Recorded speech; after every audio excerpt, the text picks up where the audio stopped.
All right, everybody. Hello and welcome to Spatial Ecology's 2023 Geocomputation course. My name is Tushar Sethi. I am one of the two directors of Spatial Ecology, working alongside Giuseppe.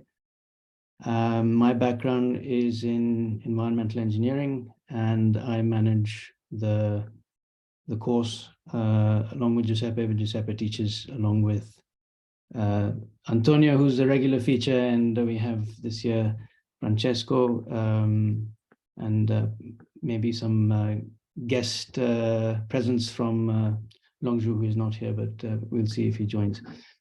I'm going to run through a few admin topics with you just now before handing off to Antonio and to Giuseppe to introduce themselves.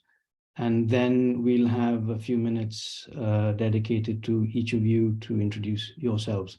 So first things first, let me just share my screen.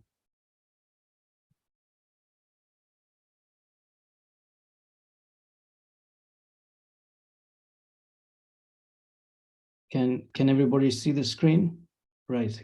That's the Spatial Ecology course webpage. I believe you've received all the links. I'm just going to run through these things very quickly with you.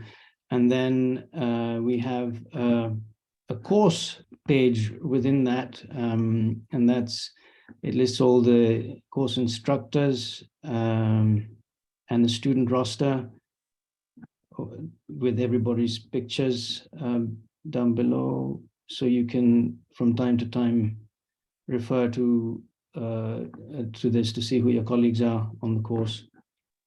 And then we have a course syllabus page with all the timings and course details and all the breaks that are coming up in between the teaching, the taught weeks and the practice sessions. And if you have any questions, you can always revert to one of us through Mattermost. And yeah, just one thing. So all the communications will take place on Mattermost. There's one request: if you can change your usernames to the format name_surname, that way it'll be easiest for us to recognize each of the users. All the classes will be recorded as they are being today, and the recorded links will be posted on the web after a few hours after the class. I request everybody to keep their videos on to facilitate interaction and to make this a more fluid discussion through the duration of the classes. And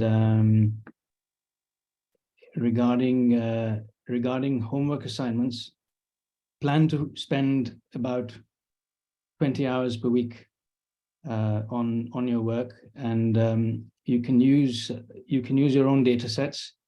So we're flexible with the applications that you choose, but the important part there is to practice the command line that you are taught during the course. And if you're planning to come to Matera in Italy for the 1 week hackathon and you haven't sent your deposit, please send us a copy of your flight ticket or your train transport as proof that you are indeed coming, because we need to finalize our booking details with the University of Basilicata, where the course will be hosted. And there's a final project due at the end of the course. And for those who want a certificate of completion, that the submission of the final project is mandatory. Those who are coming to Matera will present in Matera itself, and those who aren't attending the workshop in Matera can present their project online. Is that right, Giuseppe? They're presenting there. Yeah, fine. They're presenting it online. And that'll happen in the same week. towards the end of that the workshop. There's some examples of the project, which you'll find on the webpage as well. If you just there's. Did we send a link to this, Giuseppe? I don't think we have the link forwarded to the student, but I think we can add that on Mattermost maybe. Yeah, is the menu on the menu left, on the left menu down, there is the, if you're scrolling down, there is the, right, okay. yeah. All right, okay. There is the Matera Fine. project. So yeah. you can refer to these examples to see what people have presented in the past if you are looking for ideas. What else is there? Yes, we are running. I just want to make one small announcement that's unrelated to the course. We're running a program called RAM for Africa, where it's a non-profit exercise, which is also on the spatial ecology page, where we're collecting computers from people who don't use them and sending them across to Kenya, where they'll be basically they're refurbished computers that can be used by people who don't have access to these machines in Africa. More details are available on the website, and Giuseppe can talk more about it when I'm finished speaking. So I'll hand over the camera and mic to, or the Zoom, whatever, to Antonio. Antonio, please go ahead, introduce yourself. And from my side, I wish you all the best and thank you for joining. Cool. Can I share my screen so I can show some slides? Let me just get in there.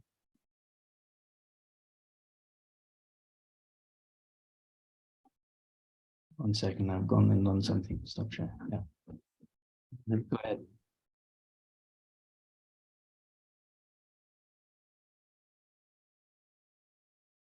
Can you guys see my screen? Okay, cool. So I'm gonna, so let me start by presenting myself, right?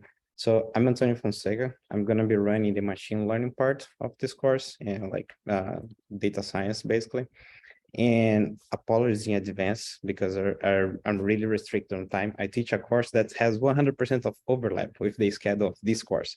And probably you have realized already in the syllabus of our summer school is that the second part, the machine learning part of this course is going to be on Wednesdays and Fridays. Correct, Pepe? Yeah, so, yeah. And that's essentially why, because I teach on Tuesdays and Thursdays, okay? Well, let me introduce a little bit about the things that we're going to see, right? Machine learning is everywhere nowadays, right? Here I have listed like few of the applications that I find the most exciting ones, right? So for example, here we have the application for language translation, right? Like where you can talk to your smart watch and it can translate in real time, like even speak back, right? So like the need of like learning new language is kind of getting diminished over time, right? Most of you are familiar with ChatGPT, right? So you can like give some prime of text and it's going to generate like a full essay for you, right? And another application that I find extremely relevant is like protein prediction, right? For many people deemed impossible is this type of task. And now, thanks to like very advanced machine learning, we can finally start predicting the 3D structure of proteins. And one consequence of being capable of doing so is essentially a speed up in drug discoveries and modeling of DNA, okay? Now, if we can narrow it down to our specific domain, the geo domain, right? Some of the classic applications of machine learning to geospatial data, we have, for example, this on the left here, essentially where you're like running a type of segmentation task, right? This specific task, essentially what you're doing is trying to identify objects of interest, right? So for example, in this specific task here, you can observe in near the arrows regions where you have swimming pool, right? And why that's the case depends a lot on the type of task that you have in mind, right? Like if you're trying to identify people who are using too much water, if you're in California, like since California usually experience droughts over the years, right? But for that to take place, for you to be able to recognize that as being a swimming pool and try to quantify the amount of volume of water that you have there, right? You have to expose this machine learning methods or this framework that you're training to a lot of data, right? And there is a lot of work that goes towards like designing the framework of this machine learning architecture and like how to process the data, pre-process the data, so you can effectively use these techniques. And that's essentially what we're going to be discussing, okay? Here I have one more application. So for example, if we're trying to set up like a emergency plan, right? For the case of like a disaster, natural disaster, you have the necessity of knowing what's the shortest path or like the easiest way to access the highway, for example. So there is a lot of interest for you to also model, for example, where the streets, right, localized in your neighborhood and the shortest path. Things that usually we assign to Google Maps, for example, right? But all of that, there is a heavy machinery that's based on deep learning that's running in the background, okay? And we're going to be discussing some of these applications. Here I have one more example, right? So for example, based on the climate conditions, the latitude and longitude, right? The elevation, you might be able to make predictions about the type of trees that you're going to get in that region, right? And those are all things that like we're going to be discussing along the course. So one thing that probably I didn't mention to you guys is that I'm from neuroscience. Okay, so like I'm not from the geospatial domain at all, right? But why is that someone of my background can discuss meaningful techniques with you guys, right? Essentially, for those that are not aware, deep learning is based on these small units that we call artificial neurons, right? And the artificial neurons, because we got a lot of inspiration from how the neurons, they receive and process information in order to output something meaningful, right?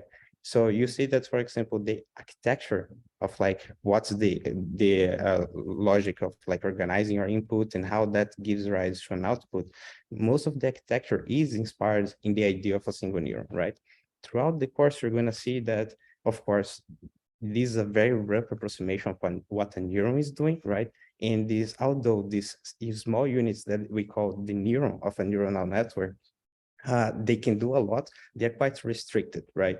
And it's basically on this type of restrictions that we had the need to expand it to like several layers, several unities. So units, I keep using units and neurons like in an interchangeable way, right? And essentially like going from the single units to like these several unities in several layers is essentially what gives rise to deep neuronal networks, okay? And we're going to see like how we're going to take it from these small units to like very large networks and what's the improvement and how we can fine tune that. Now, more specifically, once you get to these very large scale networks, it becomes very challenging to train them properly, right? And that's going to be most of what we're going to be discussing this course is how we can design like a neuronal network that's tailored to the specific problem that we're working with, right? And how we can train these machines appropriately, okay? So one question that's probably you're going to be asking yourself at this point is essentially, okay, so we're going to be discussing machine learning, right? But machine learning, as you can imagine, is really broad. There is a lot of like different techniques, architectures, methods that are included in machine learning, okay? So here I have listed in this small tree, the three main branches of machine learning, which is supervised learning, unsupervised learning, and reinforcement learning, okay? Essentially, supervised learning stands for like frameworks where you have labeled data, right? So you have like a sample and you have a label that you're interested in trying to predict given the features or predictors that are associated to those samples, okay? So in a lot of what we're going to be focused, at least in the first part of this course, is going to be based on supervised learning. So we're going to see like a lot of things for like linear regression. We're going to use neuronal networks for linear regression, and you're going to try to bridge this concept here. We're going to use support vector regression. I think Pepe is going to cover decision trees with random forest at some point. So you're going to see that from Pepe's class as well. Although I'm going to be focused on supervised learning, it's always important to keep things in context, right? So I stole this slide from Ian LeCun's talk at NeurIPS, which is like a super important conference for machine learning, right? Where he made this really nice analogy. So for example, if we think of like machine learning as being a cake, right? Where the volume of the cake basically corresponds to like the amount of problems that would fit within that category, right?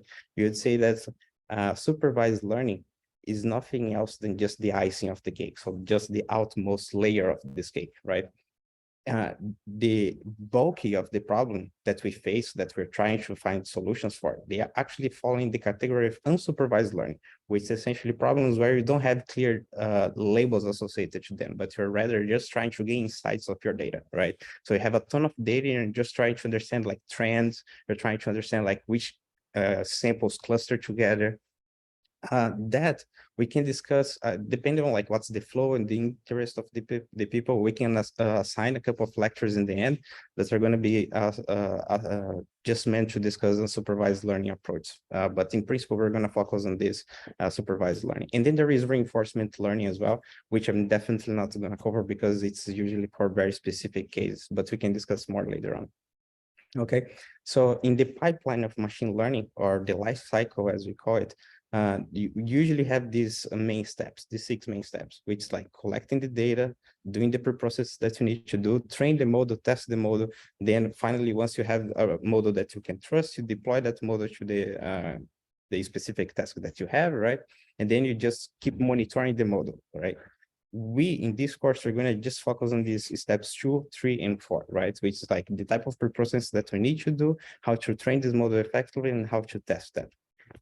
Now, with respect to the like the things that you're going to be doing in this course, most of it is going to be hands-on, of course. So like we're going to be implementing neural networks, we're going to see how to troubleshoot them, and as Tushar was saying, like there is a lot of time that you're going to assign to you guys to be working on your projects, right? So like each one of you are going to have to learn how to do the pre-processing, design the network that better fits the type of data that you're working with. Now, for us to implement machine learning, there are these 3 main libraries, right? Called Keras, TensorFlow, and PyTorch, okay? From these 3 main libraries, I would say that TensorFlow and PyTorch are the 2 most popular ones. TensorFlow is kept by Google and PyTorch is kept by Meta, right? Over the time, TensorFlow, of course, like was born first, right? So like a lot of people are using TensorFlow, but the usability and like how nice it is to debug capabilities of PyTorch has been changing this type of distribution. So like most people are moving to PyTorch now. So a lot of the work that you're going to be doing here is going to be in PyTorch, although whenever possible, or if there is interest, I'm going to try to show how to implement exactly the same thing using TensorFlow. Okay. So now with respect to the expectations and the background, that would be nice if you guys have, right? So how much computer science do you need to know? So first of all, you have to be comfortable programming Python, right? Because everything that you're going to be doing, at least in my part of the course, is going to be in Python. Knowledge in algorithms would be nice, but it's not a must, okay? It would be really nice to have at least the basics of machine learning. So for example, if you guys know what's principal component analysis, like what a regression stands for, right? Support vector machine, not necessarily a must because you're going to be teaching that, but like this type of things, at least what means like principal component analysis and what regression stands for, it would be really nice if you guys already know, because this is not necessarily a math course, right? But like if we want to understand what's happening under the hood, right, like how the things are actually implemented, we're going to have to cover a little bit of the math behind it, right? And with respect to the math that you need to know, so like linear algebra, like you're going to realize that machine learning per se is just linear algebra, right? And a little bit of calculus just for the part of like understanding how the training works. So like that's going to be just 1 lecture, okay? If you're not entirely sure if you have enough background in any of these things that I mentioned above, please reach out and I'm going to provide you some extra reading material. Okay. Now, like for the in-person week in Matera, right? So I decided to change a little bit what I'm going to do. I haven't told Pepe, by the way. So what I'm going to do is basically try to teach you guys how to use ChatGPT to generate code. Okay, so you're gonna learn how to use ChatGPT, how to prime ChatGPT to generate some code that you can use as like your initial point, and then fine tune from that point on to like attend the requirements of your task. So that's essentially what we're going to be doing the in-person week. Is going to be using ChatGPT to generate code and like how to make it the most out of the capabilities of ChatGPT. And let's see what happens. We don't know. Okay, so now how to reach me, right? Because I need to leave, so I don't think I'm going to be able to stick around to get any questions, but like I put the Slack here. Apparently Tushar said that you guys are going to be using something else, so we can communicate through this other thing. You feel free to reach out to me like by email as well. I'm very responsive on Twitter as well. And then you have my website there in case that you want to see like the other things that I do. And I think that's it from my side. So I'm gonna give the microphone to Pepe now, and unfortunately I'm gonna have to sign out. Any quick questions before I leave? I actually have 5. No, I have 3 minutes. If not, good to see you guys. I'm gonna, reach out to me if you have any questions, and otherwise I see you guys in May. Thank you very much, Antonio. No worries. Bye, guys. And sorry for you guys that is overlapping perfect with another lecture that Antonio is teaching. So that's why he was in a bit in a rush. So before to give the words to all of you, because of course also all of you are going to present, let's give the words to the next one. I think Peter Kempner, the developer of PK Tools, is not online. So I give the words to who is ready, Francesco or Lonzu. Maybe Francesco Lovergi. I'm here. Perfect. Yeah, if you want to share, you can share or just talk free. And your perfect, your video on.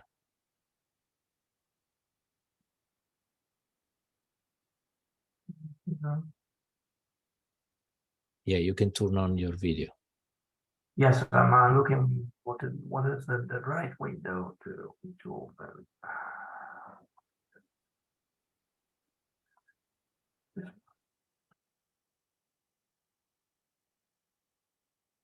Okay, perfect. We can say you're sharing. Yeah. Okay, perfect. So this is my main email for contacts eventually. I prepared just a very few slides just to present myself and the topics I will cover in my lectures.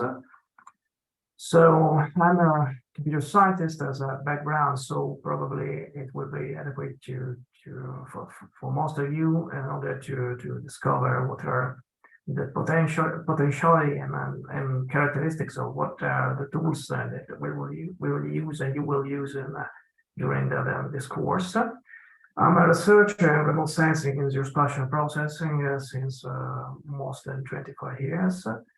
I'm also a Debian developer since 2000. So for those that do not know the Linux world, Debian is one of the mainstream distribution, and specifically I worked since 2004 as a Debian.js founder and main developer.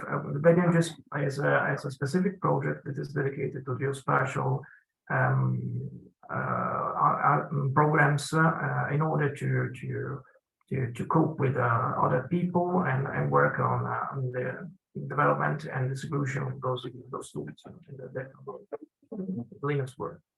I'm also a old geek and also advocate and contributor since the 19th.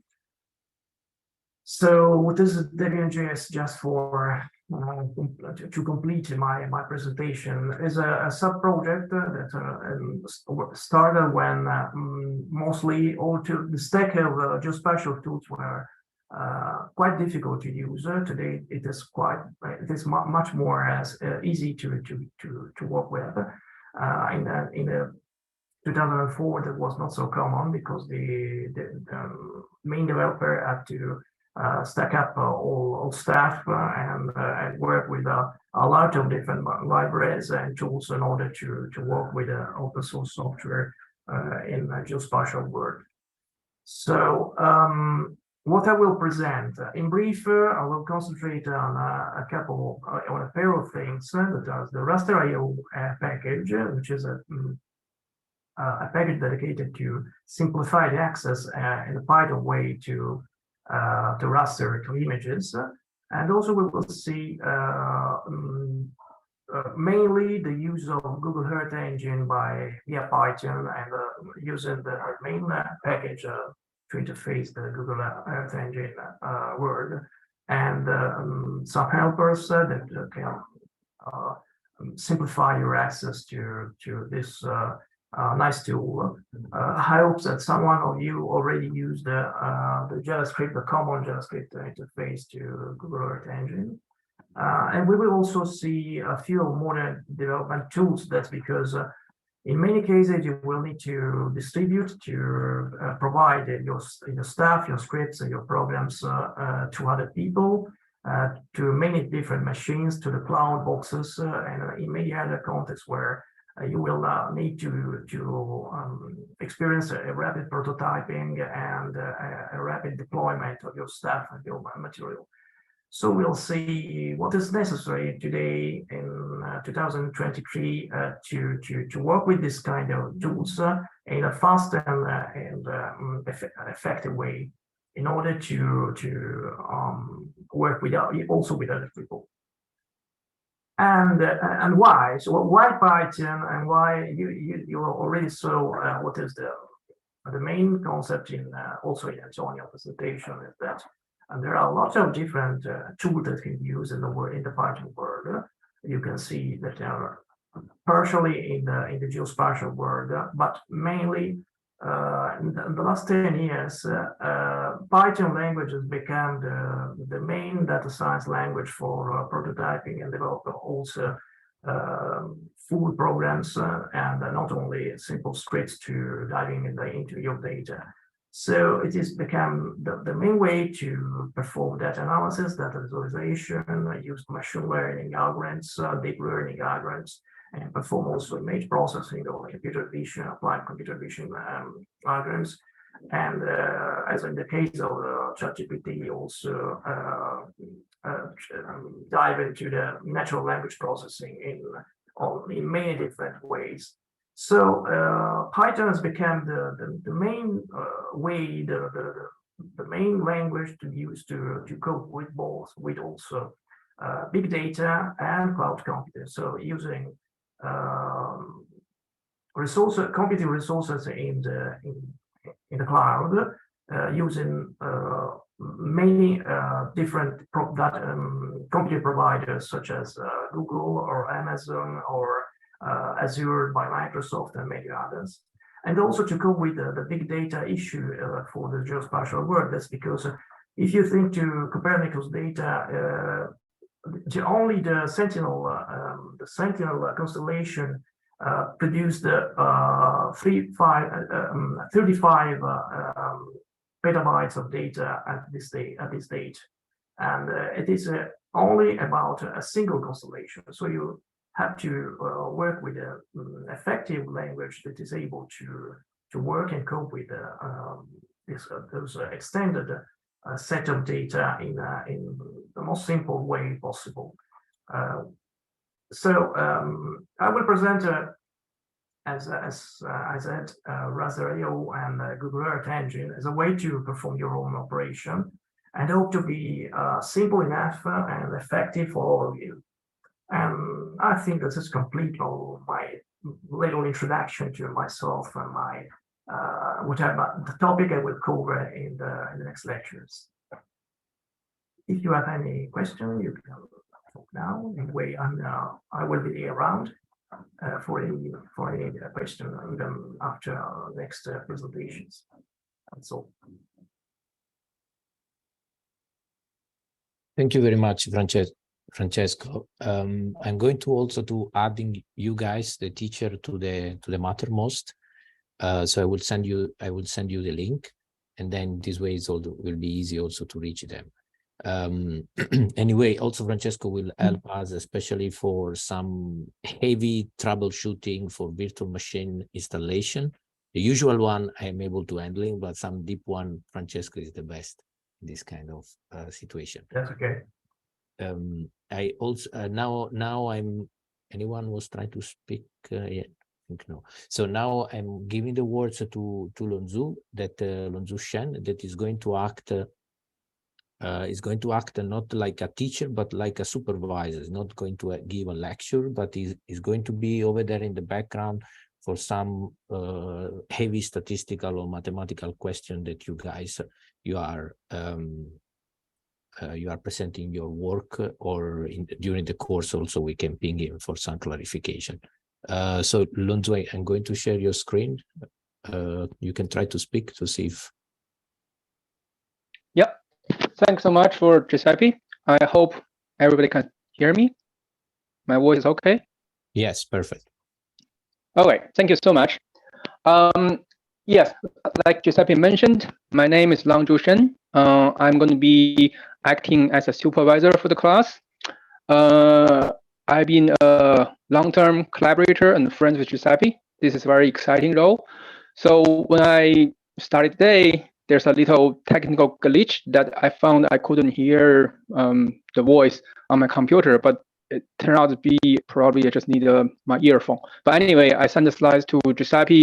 So let's do this kind of a cooperative way. I will talk and Giuseppe will advance the slide. Okay, can we move on one slide, Giuseppe? So I'd like to begin with a confession. I have a condition. So my condition is I like people. So when Giuseppe reached me out for this opportunity to work with people, it really excited me. So I'm so glad to see so many people with so diverse background gathering together in the same classroom, tackling the front-end problems in geomodeling. I really hope we can have a fruitful and joyful journey together. So since the die has been rolled, I think it's obviously for me to show at least what I can do and my interest will be, and that can be a guide map for you guys if you want to reach me for specific questions in the future. I think I need one more slide, Pepe. Yeah, so I've been trained as a modeler. I worked from quantum chemistry to mathematical biology, tap in the operational science, and the most relevant is probably spatial temporal modeling, which I'll show in the next slide. So here, yes, this is high level. I hope it captures what we are doing here. Basically, we have three things when we build geomodels: data, process, and parameters. So normally, the ultimate goal, if you want to formulate, kind of a Bayesian presentation, what you want to do is a conditional probability of your process and the parameter based on data.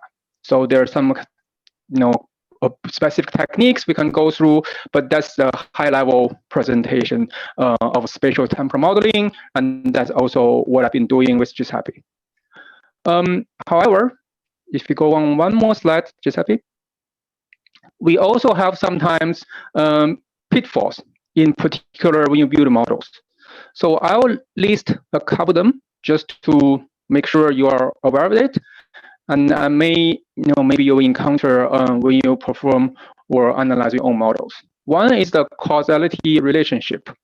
So sometimes the underlying process can be split by two sub-processes. One is Y2, one is Y1.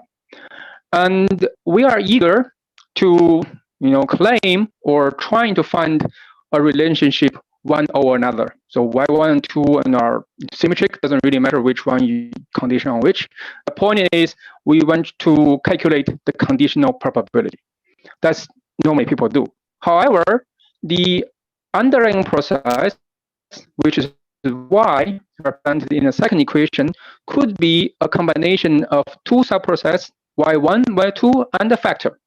And this factor can be important if you don't realize you may miss out by mistakenly thinking the conditional process 2 was actually caused or induced by 1, but misguided by the factor f here. Factor normally is calling the governing factor. In spatial relevance, it's probably very common to see in the spatial aggregation process. I think you will see that when you do the course with Giuseppe. So another one, if you go on one more step, it's a classical, I call it inference approach, where we only have data and parameter. Well, this approach, I mean, it has its kind of merit or kind of practice still today. However, in this type of modeling, we miss out the process, which is rooted in the fundamental geoscience, physics, chemistry. And we are losing the sight of mechanistics. So, it's basically just your call. So there are two kinds of modelings. You want to stay your model at a statistical level, or you want to go one step further to do a mechanistic model. So that's so far, I gave a high-level pitch about the modeling and the potential pitfalls. So I'm going to move on to the next slide to talk about my interest. So I'll begin with challenges. So next one is a typical example. I think many people studying geoscience have seen this too many times. So this is pretty much the global air dynamics or the wind blow map. Kind of have some patterns, some circulations. Normally, when the air reaches the equator, it's getting hotter, it's going up, and then reaches about 30 degrees north and south and cools down. Along the way, you get some precipitation, and at the 30 degree north and the south, it's quite dry. You got a desert. So to get a more clear picture, we can see in the next slide. Yeah, that's more like this. So that's pretty much a basic convective view to explain the distribution of tropical forest and desert for many years in education. So now, is this really what we observe? If you look at the map on the next slide, you'll see here, well, I want to bring your attention to the north and south 30 degrees, which is, I think it's not labeled here, but based on your knowledge, it's tropical Capricorn. It's about 23 degrees, but just a little down with 30 degrees. So you'll see the desert area in Australia, South Africa, and of course also North regions. But in this map, you notice there's an open pocket. So this pocket, which I point out with arrow, pointing toward to the Brazil region, which is fairly green compared to other latitudes, which you see mostly desert. And this area was actually occupied by tropical forest, which is kind of strange. And also, as we talked about before, the air normally blows up to the equator. It doesn't really travel across the equator, but this arrow, which I show here, is actually the wind that crossing the equator. It's a trade wind crossing the equator. So how do we understand this system? So I just pause here for a couple of seconds. I think some of you who may have encountered this problem, I'll give the opportunity for people to speak who would ever like to speak. Anybody? Did I make it clear? It's just puzzling, isn't it? We see about 30 degrees south on the Earth based on our conventional analysis. It should be populated by desert in most areas. And that's true pretty much in Africa, Australia, and on the west coast of South America. But there's a green pocket, which I'm showing in that arrow, is pretty much a tropical forest. So how do we understand that based on our conventional approach, understanding the air dynamics? Anybody seen this before? Or want to give some idea or try? Eric from Brazil. All right. Alex?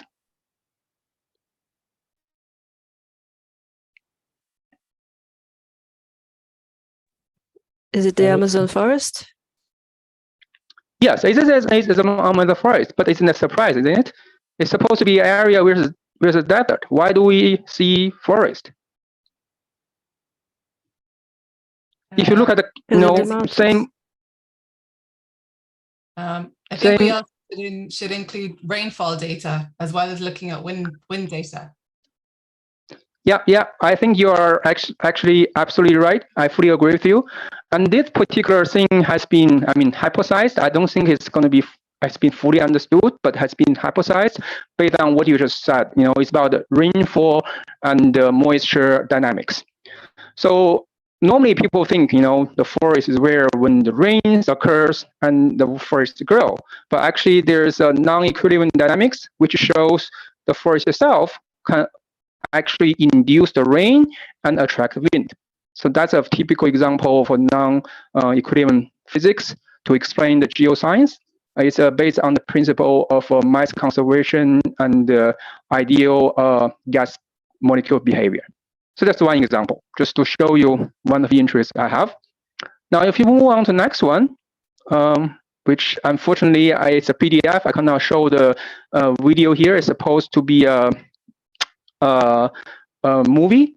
So what is showing here is kind of a sand piling process. You can see the YouTube link down there. It can show you what's going on. So what happened is, when you have a pile of sand and you gradually add a little more grains to the sand, you see this pile will maintain its shape and stability until you reach a critical point, and the sand will collapse. It's called, the snow avalanche. And you can watch the video by yourself, but there's one particular situation called the self-organization. Also, one for the interest of mine. And last one, if you go one more slide, which is another example in the questions space I'm exploring is the dynamic sample space. So if you think about probability, we go back to the basic common growth maximum. So where you have this basic three conditions, but the fundamental condition is unitarity, which means the sample space is a fixed domain.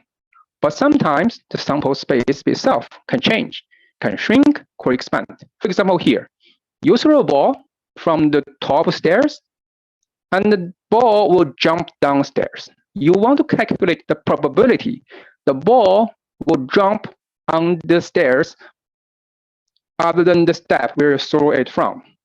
So this is very different from rolling a die or toss a coin, where you can see the sample space is not changing.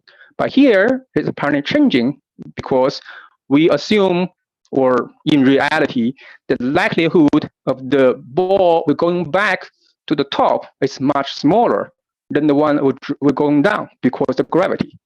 Or we can just ignore the back bouncing probability. So in this case, you will see a shrinking process of the sample space. So what's going to be the real spatial analog application with this one? This is pretty much the evolution process. You want to study ecology, the evolution is about species. This is the bare-bone model. And the previous one, the sand avalanche, it's a bare-bone model for discharge modeling or rainfall modeling. So I think with these several examples, you got a taste of my interest. I hope some of your projects or some of your work are relevant. Of course, if not, we can still talk about things your project is about, because I have a general knowledge about the mathematics and statistics. So I'm going to arrive a little higher at a philosophical level. So based on my presentation, I think you can see two types of work, or categorically, I would say there are two kinds of people. There are breakers and builders. So builders are more or less follow the current axioms, principles, rules, formulas to continue better the current mention or understanding of geoscience. But there's another group of people are more like breakers who find out the flaws of the current system and try to poke it and potentially destroy it and ultimately made new ones. So I happen to fall into the first category.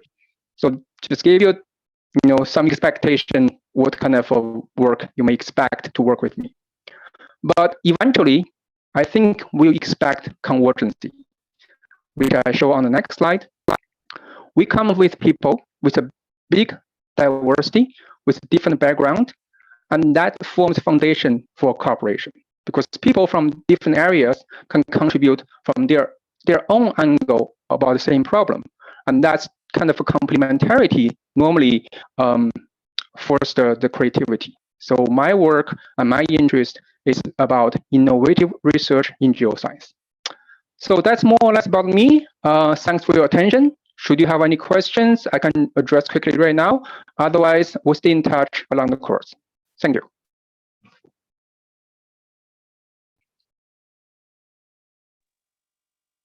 Thank you, Lonzu. As you can see, Lonzu can have a different point of view for different geo application, also linking the geo domain with the math and statistical background. Now I give the words to Peter Kempners. I don't know if he's back. Yes, he's there. So you can say a few words about yourself. Yes. Okay, thank you. I'll share my screen, see if this is working.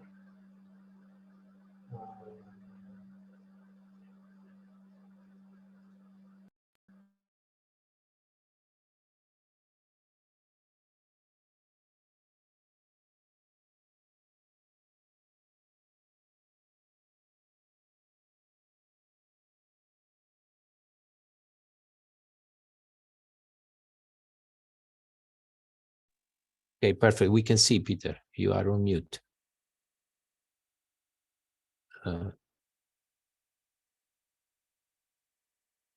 Hey, Peter, you are on mute.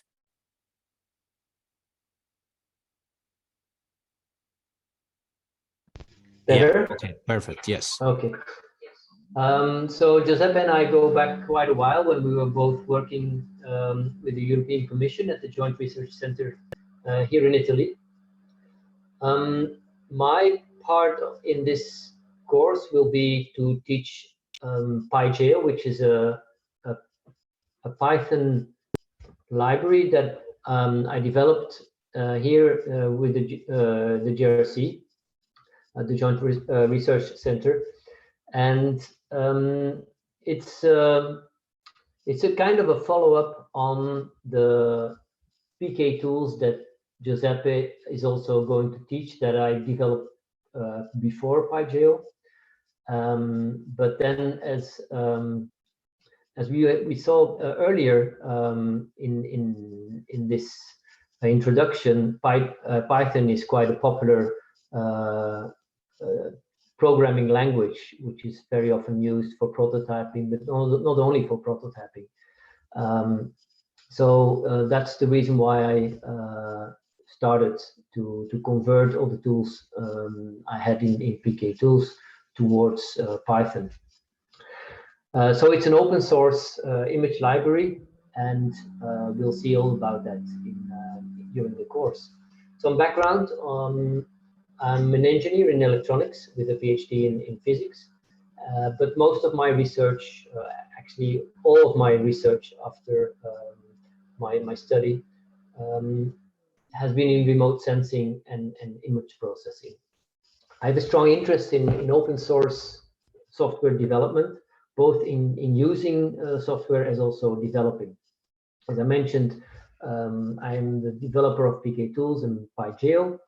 And at my work in the European Commission, I'm leading a team on data analytics.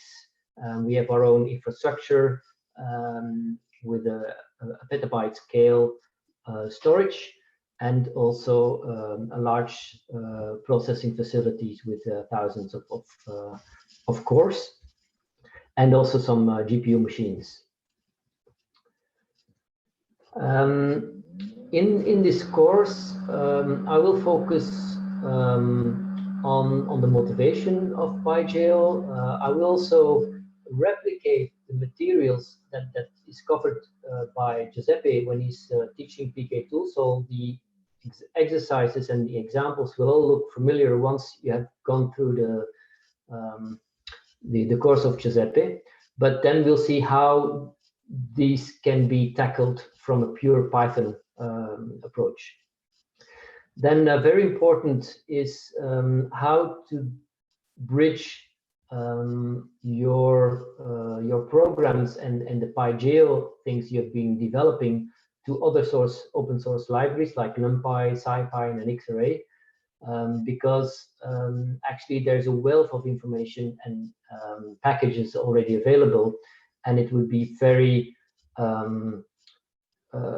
stupid, let's say, to start developing everything from scratch. So we try to make the best of all the tools that are available. And so for that, it's needed that the programs you develop can also be bridged for the data types and the objects you've been creating.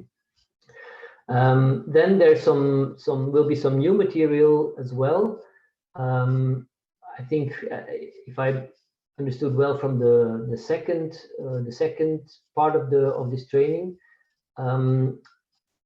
the first part has been, I've been giving that already last year. The second part, however, will be new, and I welcome very much some suggestions of you. So if you, during the course, you see some applications on your own work or some data that you've been working on, and you would like to see how to tackle that in Python, more particular if you're dealing with geospatial data and image processing, I would be happy to hear that, so I maybe can tune the course towards some very practical your own data, because I think at the end that's all what most of you probably are you following this course for, because you would like to apply in your own research, on your PhD, or on your postdoc, or the data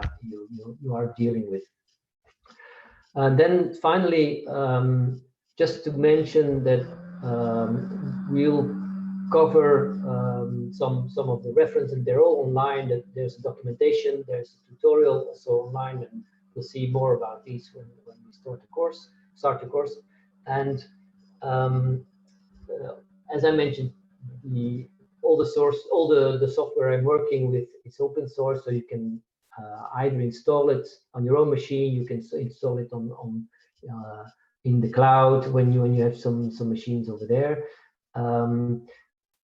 For the moment, it has to be on a Linux machine, and there are some library dependencies which are written in C and C++. And actually, this is the root of one of this PK tool that was mentioning before, because that had been written in C++. And so you need, actually, I created a wrapper in Python, but that at the end, under the hood, there's still some of the code is still in C++. And so this needs to be installed as well. But we'll cover that. I created the script so that there shouldn't be any problems. That's it for me. I'll be happy to meet you more in person when the course will start. And if you have any questions, I'm here.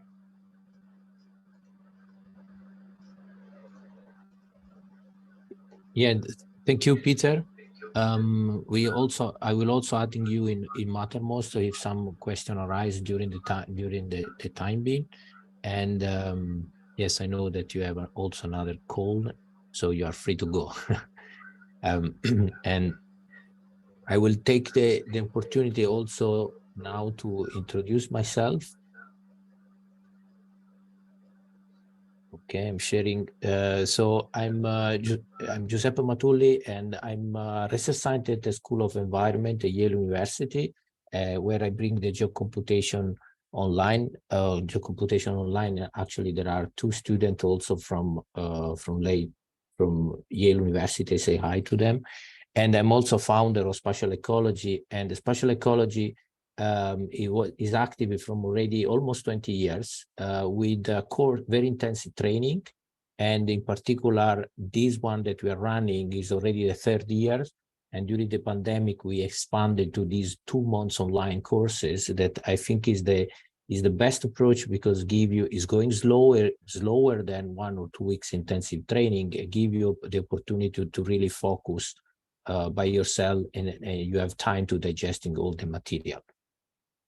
In terms of my background, I would say that I'm forested by training and also geographic information scientist by training. But then I met Francesco Vergine 20 years ago. He told me you have to learn in Linux. So I became a computer scientist more or less by trade. But keep crashing my head in front of the screen and the keyboards, I think what with many of you already doing. And then I start to learning all the different coding language, including Bash, R, Python, GDAL, PKTools, GRASS, always for geographical analysis. I don't dealing so much with other data. I have background in forest and ecology, so I always link it to that kind of data science, geodata science that is linked with my background. I want to give you an overview of the general structure of the course that more or less you already get it from the syllabus. So the first part is the geocomputation part, and that is going to be mainly developing Bash, because we really think, even if now Python is really the main language, but we need to understand how the Linux computer works, and working directly in the terminal, Bash terminal, in order then to use efficiently R, efficiently Python, and so on. And this is also giving you a very strong opportunity to learning the basic, to later on to working in the high performance computer or in supercomputer. Because when you enter in the supercomputer, you have a login terminal. That is the first terminal that you catch is a Bash terminal. So over there is where really this course is bringing to you to give you a very strong basic to then later on to do all the application and the GDAL, the geographical application, GDAL, OGR, and PKTools, and later on even in PyGeo, in Google Earth Engine through the Python, the Python binding, and the machine learning part taught by Antonio. So we built the geocomputation part mainly in the first month in April, and then in May we focus more in the machine learning application. So the first one is going to be all April is going to be full in Bash with, of course, with the GDAL and PKTools application. Rather, the second one is going to be in Python. So Antonio is he's very good in explaining also the math behind the machine learning. But please enforce as much you can your Python. In this way, you can concentrate, let's say, in the math part, and the Python part is already done, let's say. So keep progress, and so you can keep progress in the meantime in the Bash environment, but also in the Python environment. So we are going to put all the recording link after a few hours. They are going to be in the same day. So over here you will see over here the link for the course. So even if you are not online, you can keep watching. The password is going to be perfect the same like for the Zoom link, so you can keep access.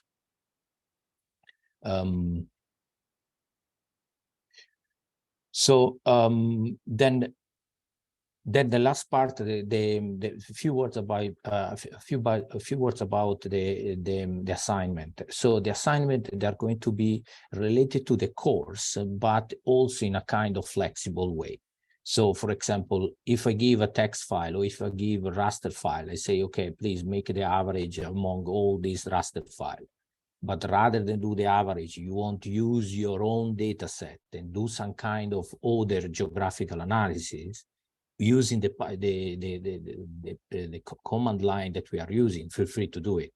So as we stress, it is very important to do it and keep coding and keep trying whatever you are using, whatever data set you are using. So feel free to keep developing your project, your thesis project, your master project, master thesis project in line with the course that is moving forward, because you will see the techniques that we are, the techniques and the tools that we are going to teach are very general and broad. They can be applied to any kind of geographical application and data application.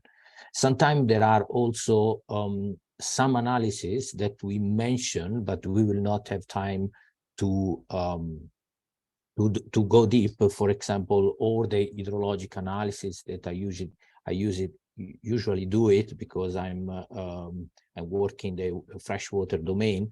They're done with GRASS, and GRASS we are not. That's why it's between parents we are not going to cover. But in case someone is requesting do some hydrologic analysis, we can point all the material that is in the spatial ecology over here, where there are also tutorials for GRASS and so on. And the same for other kind of techniques. Also, all the machine learning, Antonio is not going to cover all the different machine learning, but focus on some of them. So the same, but we can be a reference for potential application and material that inside the spatial ecology, also material that is outside. So feel free also to be flexible in this kind of working with the assignment and so on. You have to dedicate a bit of time. So think about between 10 and 20 hours per week. Can be a lot, but if you combine together with your ongoing work, and then you can really,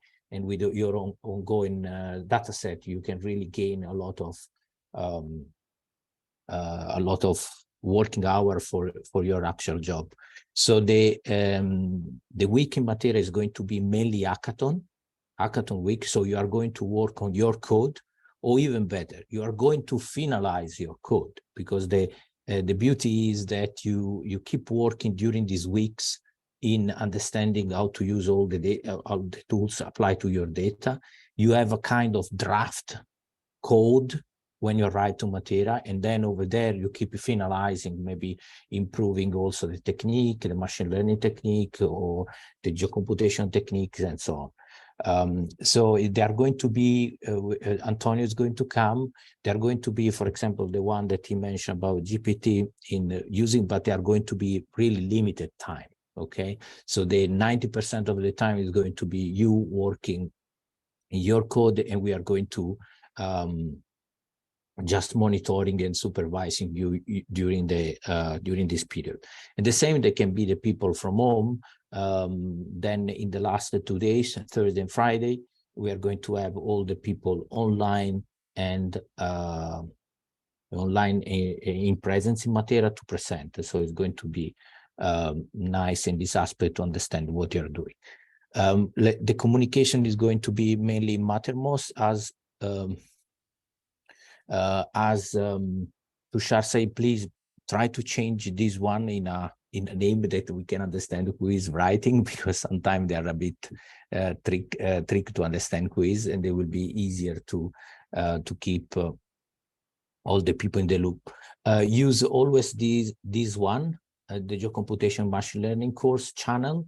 I'm going to create another one that is going to be for the people that are coming to Matera. In this way, we are not spamming the other, let's say, with information that are not needed.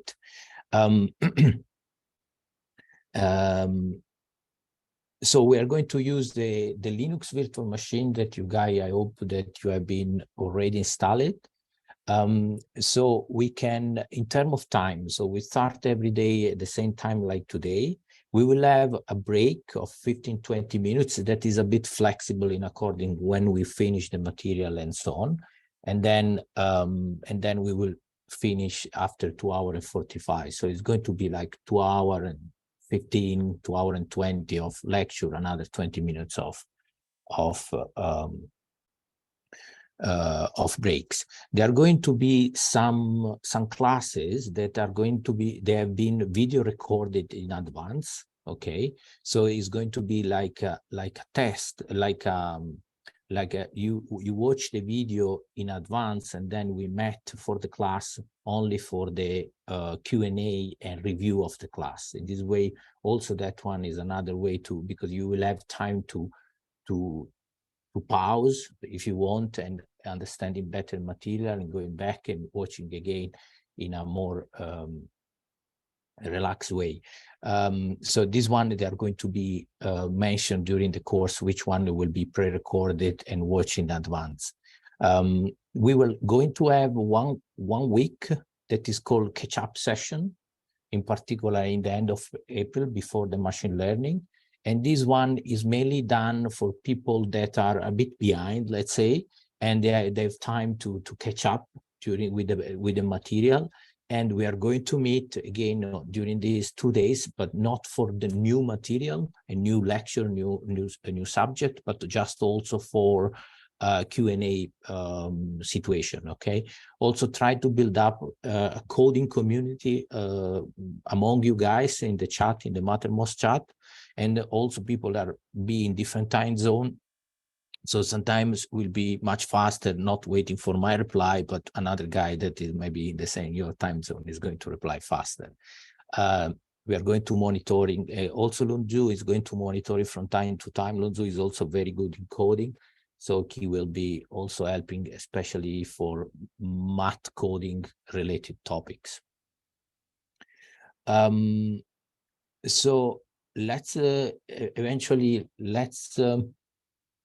based on the syllabus, if you have any additional question that you want to raise, then you feel free to raise now. Then we will have a little break, and then I will give you the words one by one, in order to present yourself, your background, and so on. So, but now we can dedicate maybe 2-3 minutes if you have question about course in general, syllabus, general question, feel free to raise up now.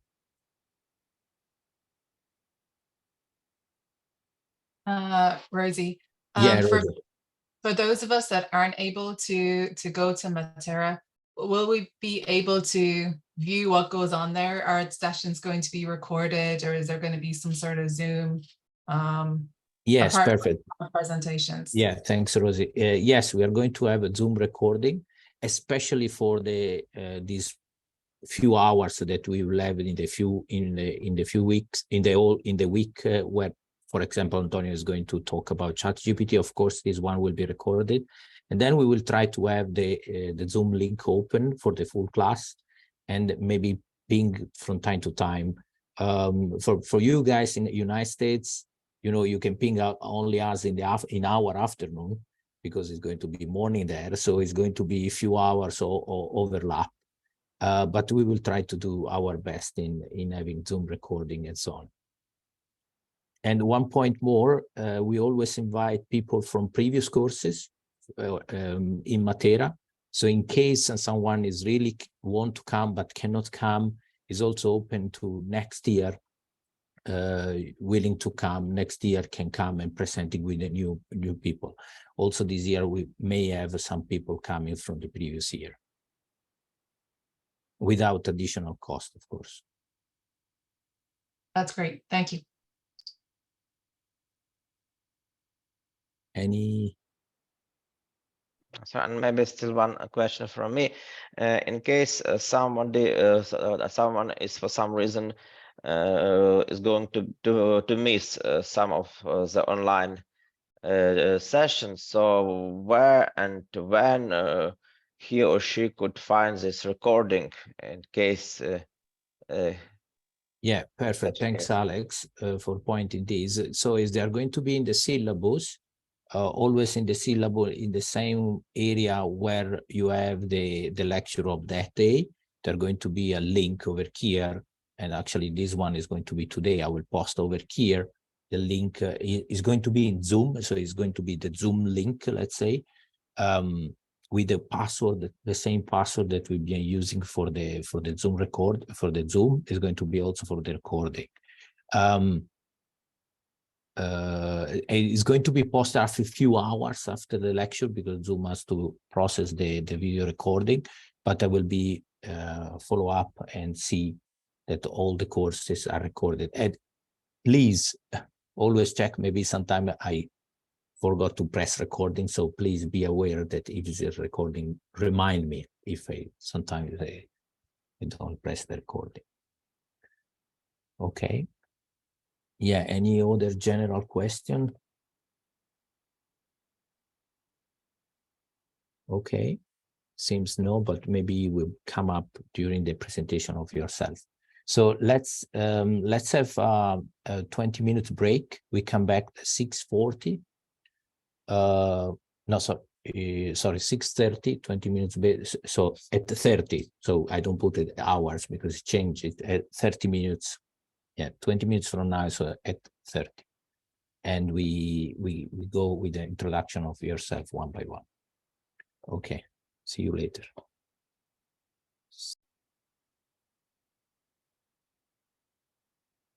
Okay, now it's recorded. And we are going to follow the roster list, let's say. So we can, in this way, you can say a few words about yourself, your name, where are you coming from, your affiliation, what is your background, which is the main topics of your final project or PhD thesis, work-related stuff. And do you have any experience in Linux operating system, which kind of programming language you do it, and what is the main expectation of the course and so on. So we will follow this kind, the roster. If someone is not online, we will just jump to the next one. So please bring the video on when you talk mainly, and I will going to paste this one also in the chat. In this way I can also stop the sharing and we will have a better overview of all of us. So we can start with Vivek. Hello all. Hi. Hello, I'm Vivek Rashtrashka. I'm from Nepal, and I'm working as a research associate at in Kathmandu. So my background is I did my master's in applied ecology from Europe. It was Erasmus Masters, where I studied in France, Germany, Ecuador, and UK back in 2016 to 2018. And I came back to Nepal. Okay, Vivek, maybe in your case, stop the video because your connection is not good. Yeah. Okay, sorry. try now. Yeah, because okay, currently I'm in the field work in the Western Nepal. So basically, I've just done my master's. I'm working, and the project that I think relevant that I could really build with this course is that I'm working with River Ganges dolphin in the West Nepal. It's critically endangered in Nepal, and I'm looking at its occupancy. So I'm thinking I could maybe use this course as it could help, to build what I'm doing. So I don't have much of idea, but I think I would love to talk with you and all those friends. And my background, I work mostly with R, and Python is quite new. I learned actually for this course, so I hope to skill up as we go. Thank you so much. Okay, thank you very much, Vivek. We pass the words to Amanda from the United States. Amanda is there. Yeah, she told me that she cannot attend today. She will be online. So we give the words to Carola. Yeah. Here you have, yeah. Can you hear me? Yes, perfect. Perfect, thank you. Yeah, my name is Carola. I'm from Germany. I have done my master's thesis also in Germany, in Bayreuth, on in environmental geography, and I used a lot of remote sensing and did some vegetation mapping in South Africa. right now I'm working for a company that produces environmental sensors, and I'm in the data science team. So we try to take the data that the loggers give us, and the moment I'm working on soil moisture data, I'm trying to use remote sensing again to get the point measurements into the field for agricultural customers. And yeah, I'm just hoping to get a lot of experience with a lot more programming languages, tools. I've mostly worked with R for my master thesis and currently my work as well.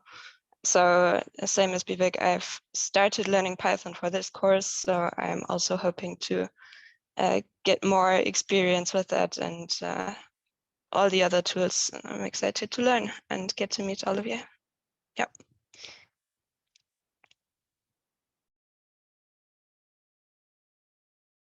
Okay, thanks, Carol. We give the words to Lin Juki. I don't know if the pronunciation is correct. I don't think so, but let us know. Yeah, hi, I'm Yiqi Lin, but you can call me Lin. I'm the PhD student from the Swedish University of Agricultural Sciences. The campus is in Umeå, Sweden, in the middle of nowhere in the northern part of Sweden. I first found this course by Googling online, and then last year I sent an email to Giuseppe, and then you put me on the mailing list. And then it turned out that there was one colleague from the department that also took the course, and then she highly recommends it.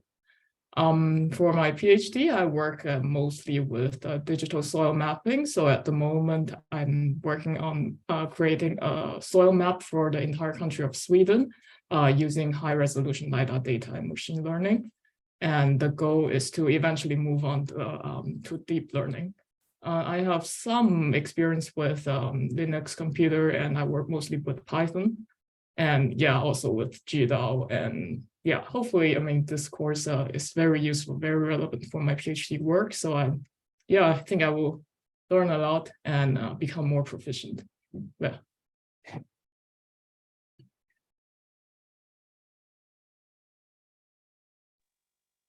Okay, Lin, thank you very much.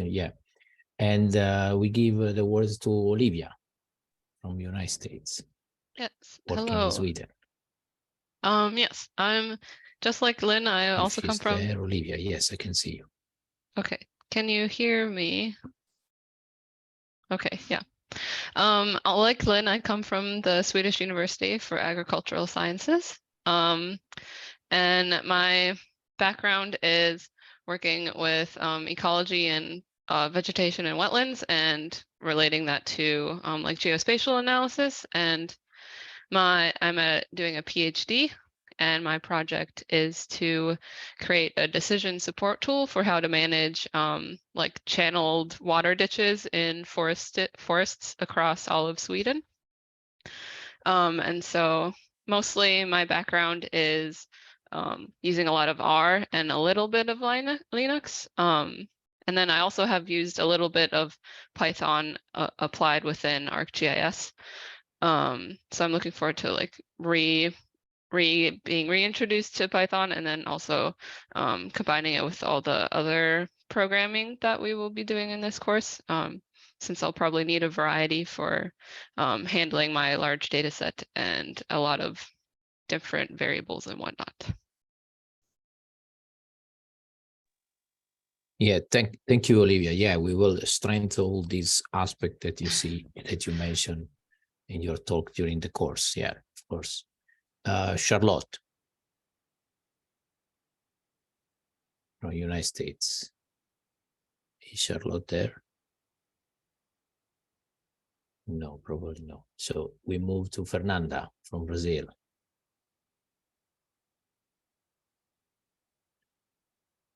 Also, Fernanda probably is not there. Olivier from France. Romania, but is working in France. Hi, I'm Oliver. In fact, I'm yes. Yeah, I'm from Romania, and I'm a PhD student in the second year at University of Iași in Romania, as well as in the University of Tours in France. My background is in geography and spatial planning.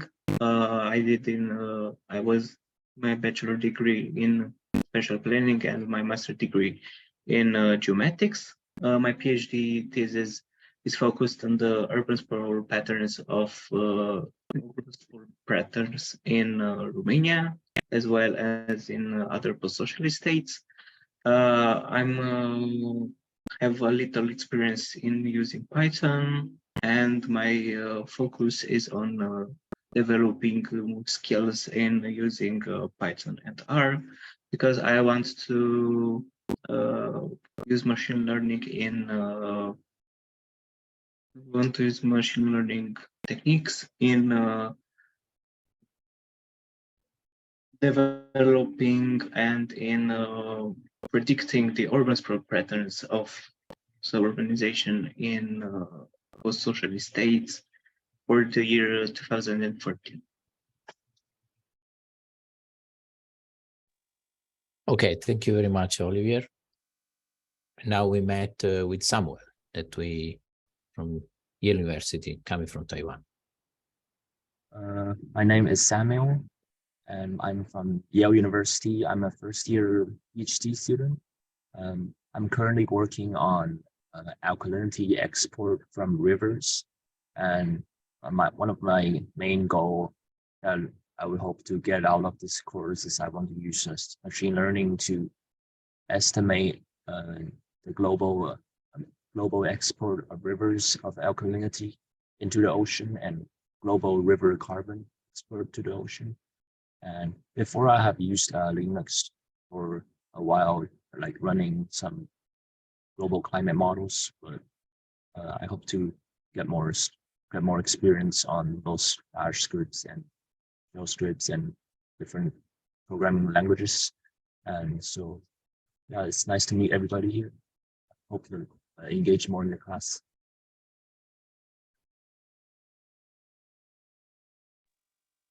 Okay, thank you very much, Samuel. We give the words to Juana from Ecuador. I don't know if she's still online. Probably. Hello. Hola, sí. Hola. Juana, perfect. Yeah, go ahead. I am Juana Perlaza. I am Ecuadorian, but I currently live in Matera, Italia. I am an architect with a specialization in project management and PhD student at the University of Basilicata.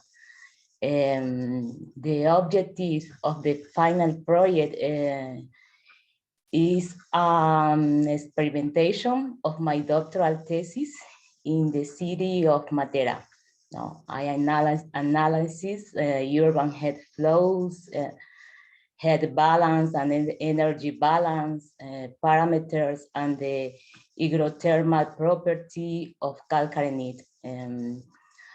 I have no Linux experience. I am study Python to gain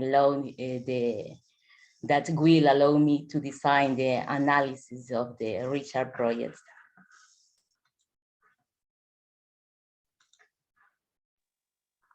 Okay, thank you very much, Juana. And now we give the words to Jan Marcus from Germany, working Netherlands, in Wageningen. Yes, thank you. So my name is Jan Marcus. Hi, everyone. And as you said, I'm doing a PhD at Wageningen University and Research. And the topic is actually on coastal protection, but more specifically how, like the role that vegetation plays there. So if you think about dunes, for example, the vegetation is quite important there. And I have a data set in mind that I'm thinking that could be nice to analyze, where I have some data on how dune grasses establish and survive. And that's a spatial data set, so that could be interesting. I have some experience working with Linux because my operating system before was Linux, but then I had to switch for the working computer. I'm mainly using R currently as a programming language, but also have experience with Python. Mainly I was doing some fun stuff with the Raspberry Pi. I don't know if anyone is familiar with it, but then it uses Python, so that's when I learned it a little bit. Yes, I think that's it.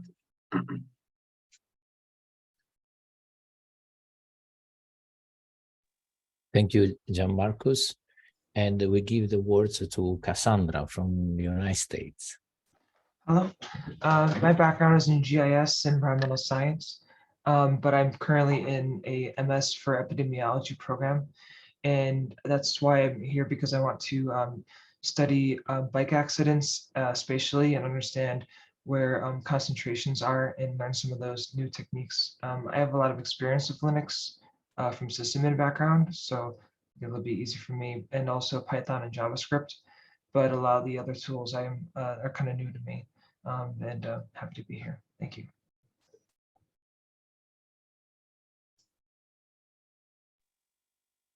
Okay, perfect. Thank you very much, Cassie. Actually, you go with the Cassie.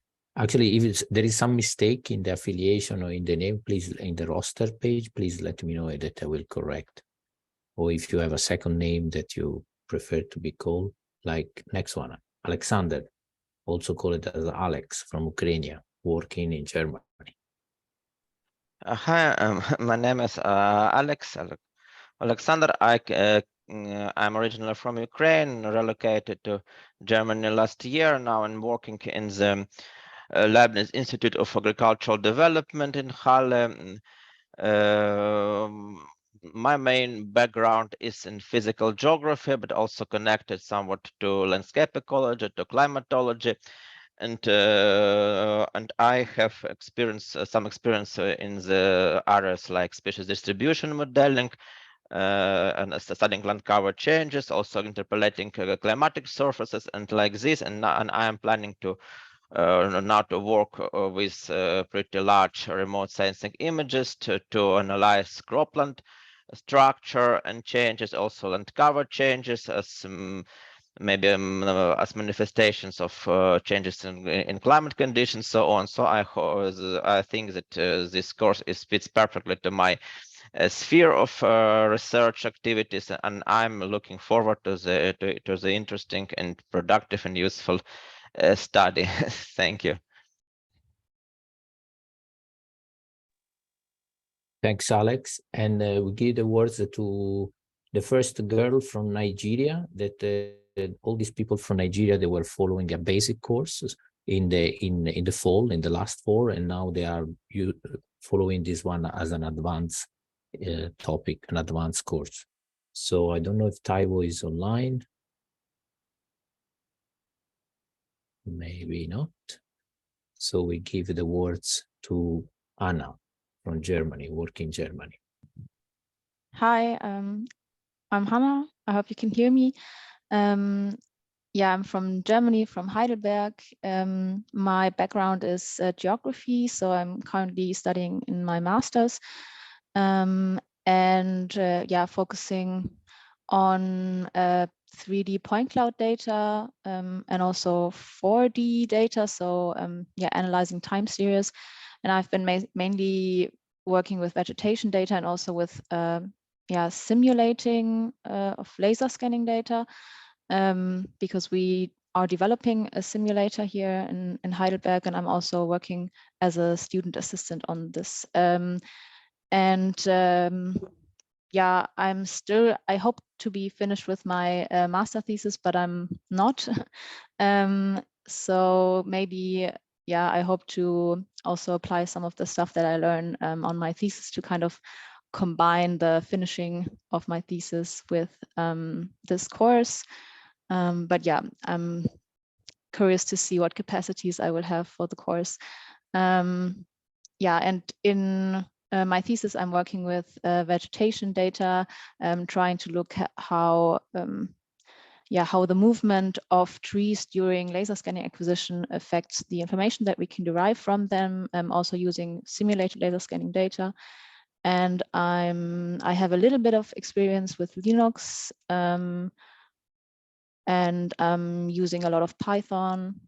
I've also been working with R already. Yeah, and I'm happy to learn a lot because my PhD project later on will be on using deep learning with yeah, virtual laser scanning data, so simulated laser scanning data. So yeah, that's why I'm happy to learn a lot about machine learning and deep learning. Yeah, thank you very much, Anna, for your presentation. We give the words to Rosie from the United States.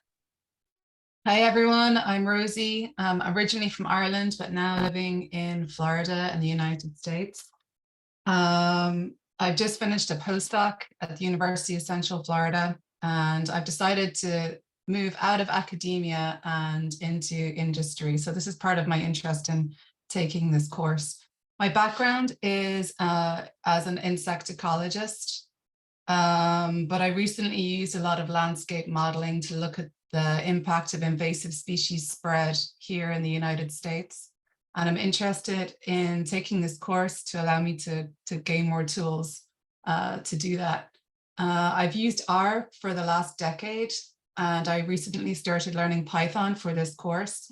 I've never used Linux before, but I have used GRASS and GIS. So I hope by the end of this course, I should have a fully rounded tool set to allow me to continue modeling species distribution in particular. So I look forward to meeting you all. Bye. Yeah, thank you, Rosie. Yes, we will cover mainly of all the aspects that you mentioned, and having the Linux machine full included in all the programming languages that you already tackled. Thanks. So Olatin, I saw you online. Yeah.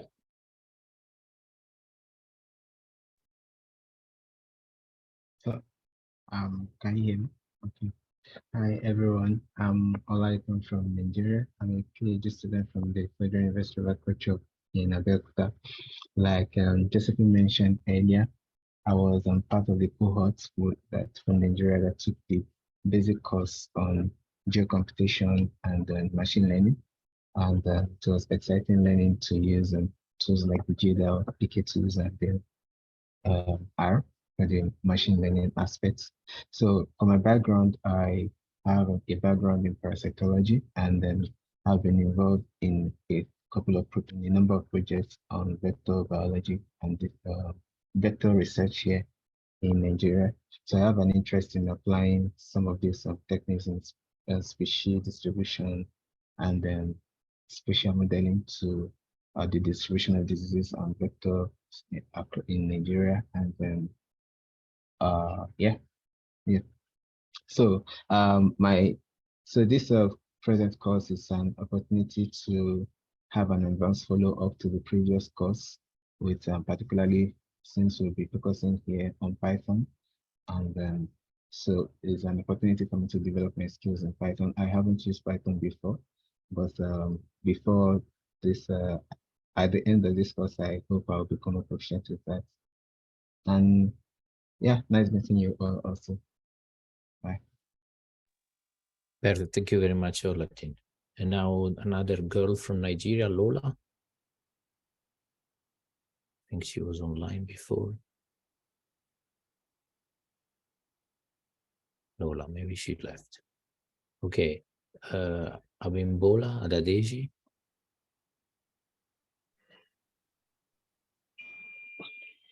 Yes. Yeah. Go ahead. Yeah.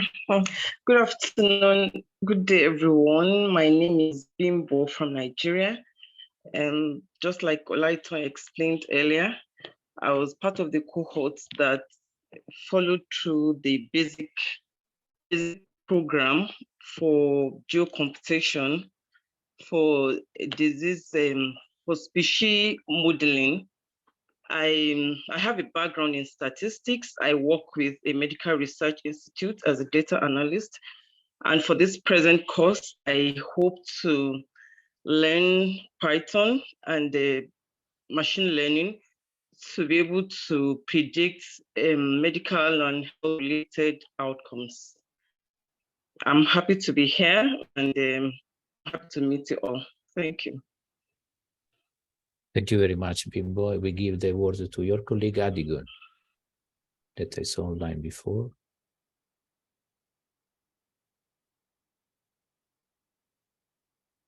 No, maybe he left. So Judith also mentioned that she left. Eric from Brazil. Hi.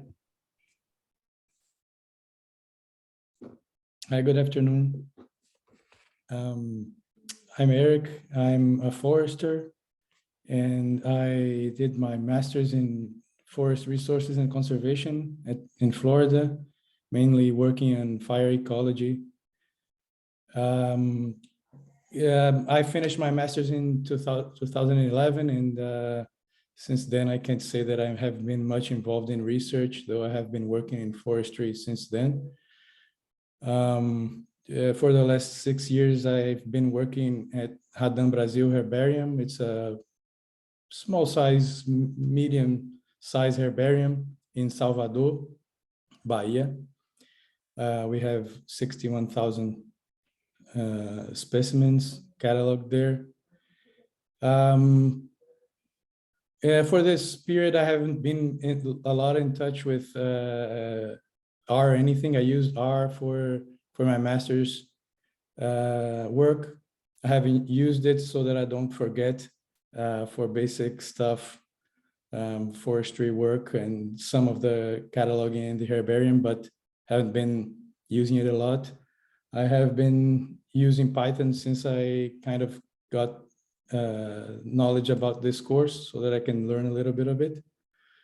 And I'm sort of taking the other way around. I don't have any specific data, though I'm starting PhD studies now in biology and evolution. I hope to use this information in mapping species and basically looking at herbarium data on how we can use this data for understanding climate change and changes in phenology, plant phenology.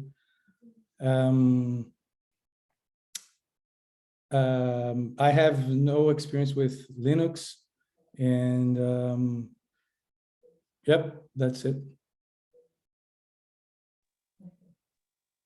Thank you, Eric. Yeah, we will cover up also, and we will find some data for you, don't worry. Niels, we give the words to Niels from Sri Lanka, work in Switzerland, and I met him in Netherlands last year. Yeah, hi everyone. Yeah, exactly. My name is Niels Ratnaviram. So I'm from Sri Lanka originally, now in Switzerland. I'm also half Swiss. And I work here at a university for applied sciences as a research associate. And like most of you, I actually use R daily. And I like it a lot. And I'm trying to switch to Python because everyone says it's better. But till now, it's a bit hard because, yeah, I have more experience with R. I work exclusively on Linux, which makes me really happy because it's just more fun. And I can use our school's high performance cluster to do heavy computing. And I do all my projects are very spatially related. So I have a lot of different projects related to environmental data in space, for example, hydrological data, historical data of hydrology, or species distribution, things like that. But I'm very weak in the aspect of statistics and machine learning. And that's what I'm trying to learn in this course also. Get my head around spatial predictions with up-to-date or with new machine learning methods, deep learning, and things like that. Yeah, the programming language, as I said, I also use a little bit of OGR, 2OGR, or GDAL, or I've used pktools as well. I never used Grass. Yeah, for what the final project will be for me is not clear yet. I still have to find a good data set. I have one or two in mind, but I'm not really sure which one would be the correct one or the better one to use. And I'm still deciding. Yeah. One more important thing. This is actually my only time I'll be here live. From now on, I'll have to be here I can only look at the recordings afterwards because it's just too late in the evening for me. And I also won't be coming to Matera either. But maybe I'll meet some of you in another place. Okay, thanks. Okay, thanks, Niels. No problem. They will be recorded so you can watch all the afterwards. Yeah. And now we give the words to Feng Chao, another girl from China, working at the Yale University. Hi everyone, I'm Feng Chao from China, and now I'm a postdoc from Yale School of the Environment. So my background is analytical chemistry and water chemistry. So using isotopes and also reactive transport modeling to study the chemistry process in water. So now my project is working on the nature carbon capturing process via enhanced mineral weathering in a watershed scale. So for this course, I don't have the data yet. So, but I'm thinking I can maybe use some like rivery water chemistry data in the US, especially the alkalinity data to see the influencing factors of alkalinity, and also to try to predict the influence of enhanced mineral weathering in the carbon cycling in water. So also I want to learn some like machine learning and deep learning skills, and I think this is a nice course. Yeah, and nice to meet you all.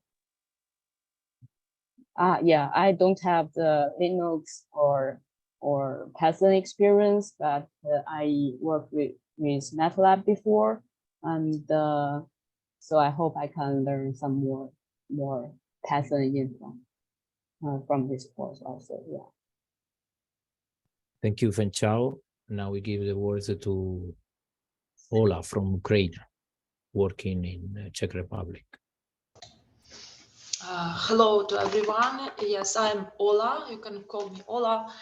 I'm originally from Ukraine, but currently I live and work in Brno in Czech Republic in the Research Institute for Landscape Ecology and Ornamental Gardening.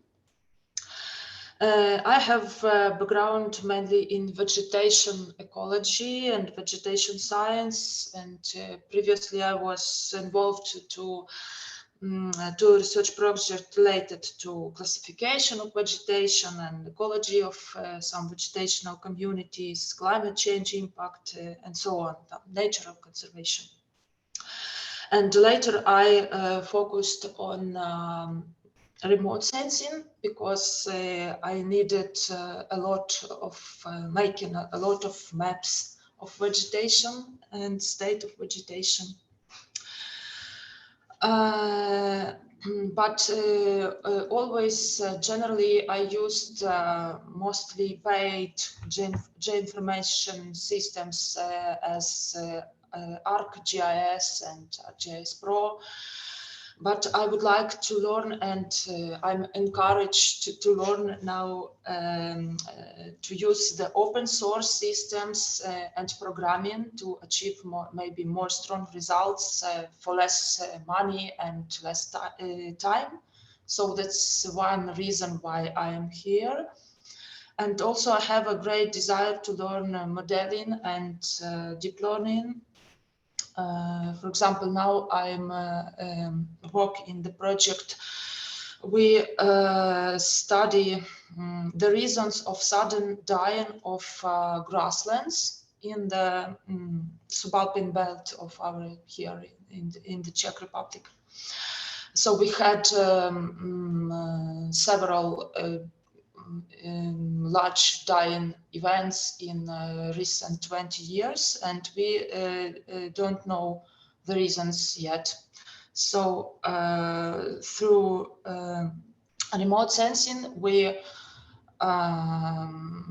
learned when this dying first appeared and the extent of this dying and so on, but there are lots of factors that can be related to this process. So we gathered climatic data and lots of data, and I hope to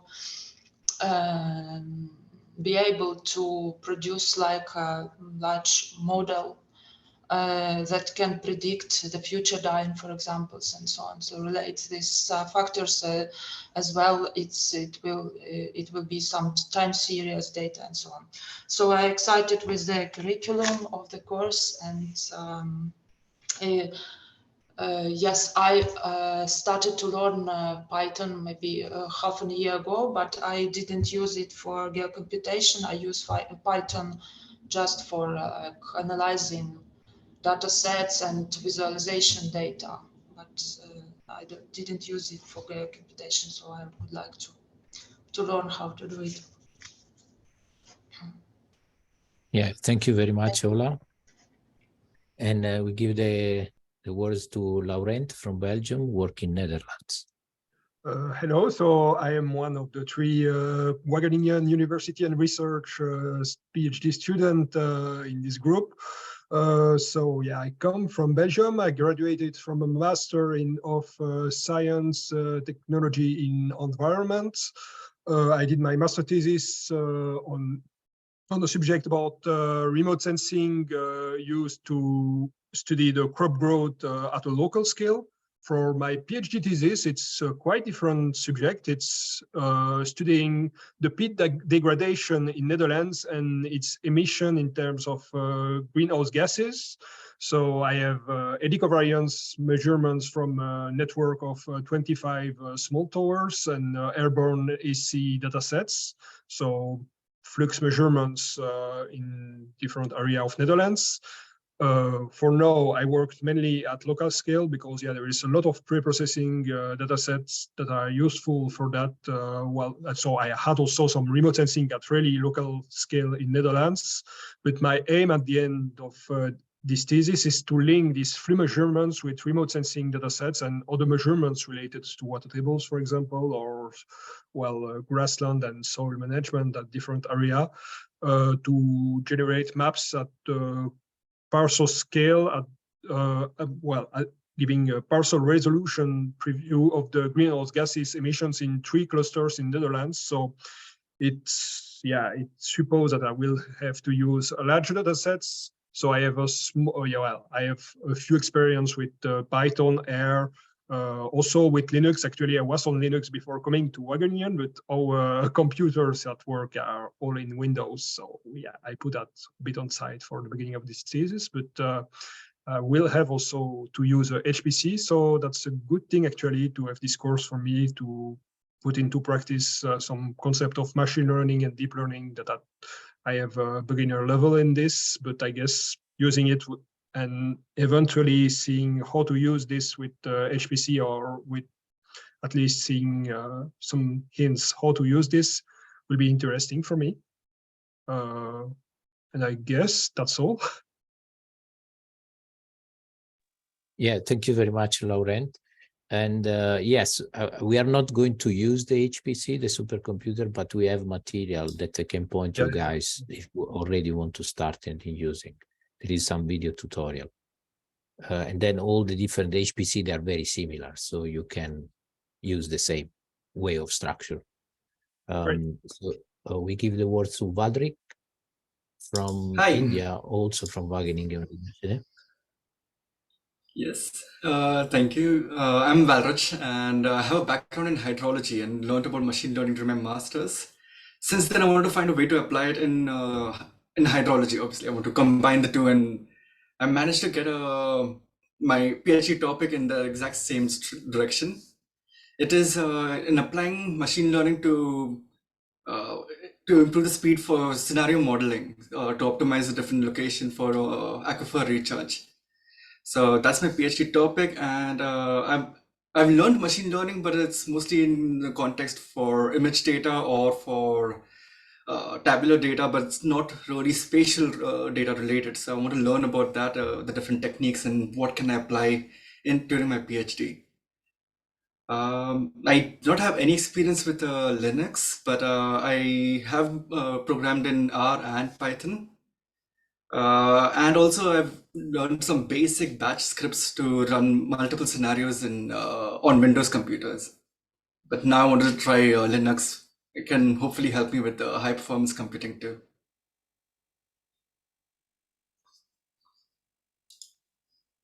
Okay, thank you very much, Valdrik. So Ayodele from Nigeria, I don't know if he's still online. Probably not. So we go to Milutin, that is going to talk only, following only the machine learning part, but it's online. Hi, ciao Milutin. Ciao. So hello everybody, I'm Milutin. Yes, I'm coming originally from Serbia and now working at International Institute for Applied System Analysis in Austria. My background, I have a PhD in photogrammetry and laser scanning and a postdoc in remote sensing. And yes, so I already followed the course, actually the first part about the Linux and geocomputation tools. So I have experience with Linux and can recommend the course highly. And I'm very much interested in machine learning part. This is where I don't have much experience and would like to use applied machine learning for my research that is mainly about tropical forest recovery and regrowth that I'm tackling with spaceborne LiDAR data and spaceborne radar data. Yeah.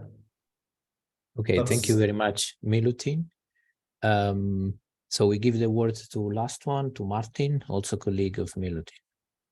Yeah, hi everyone. I'm Martin. I am from Austria and also work in Austria currently, also at IIASA. Milutin is actually sitting right across from me.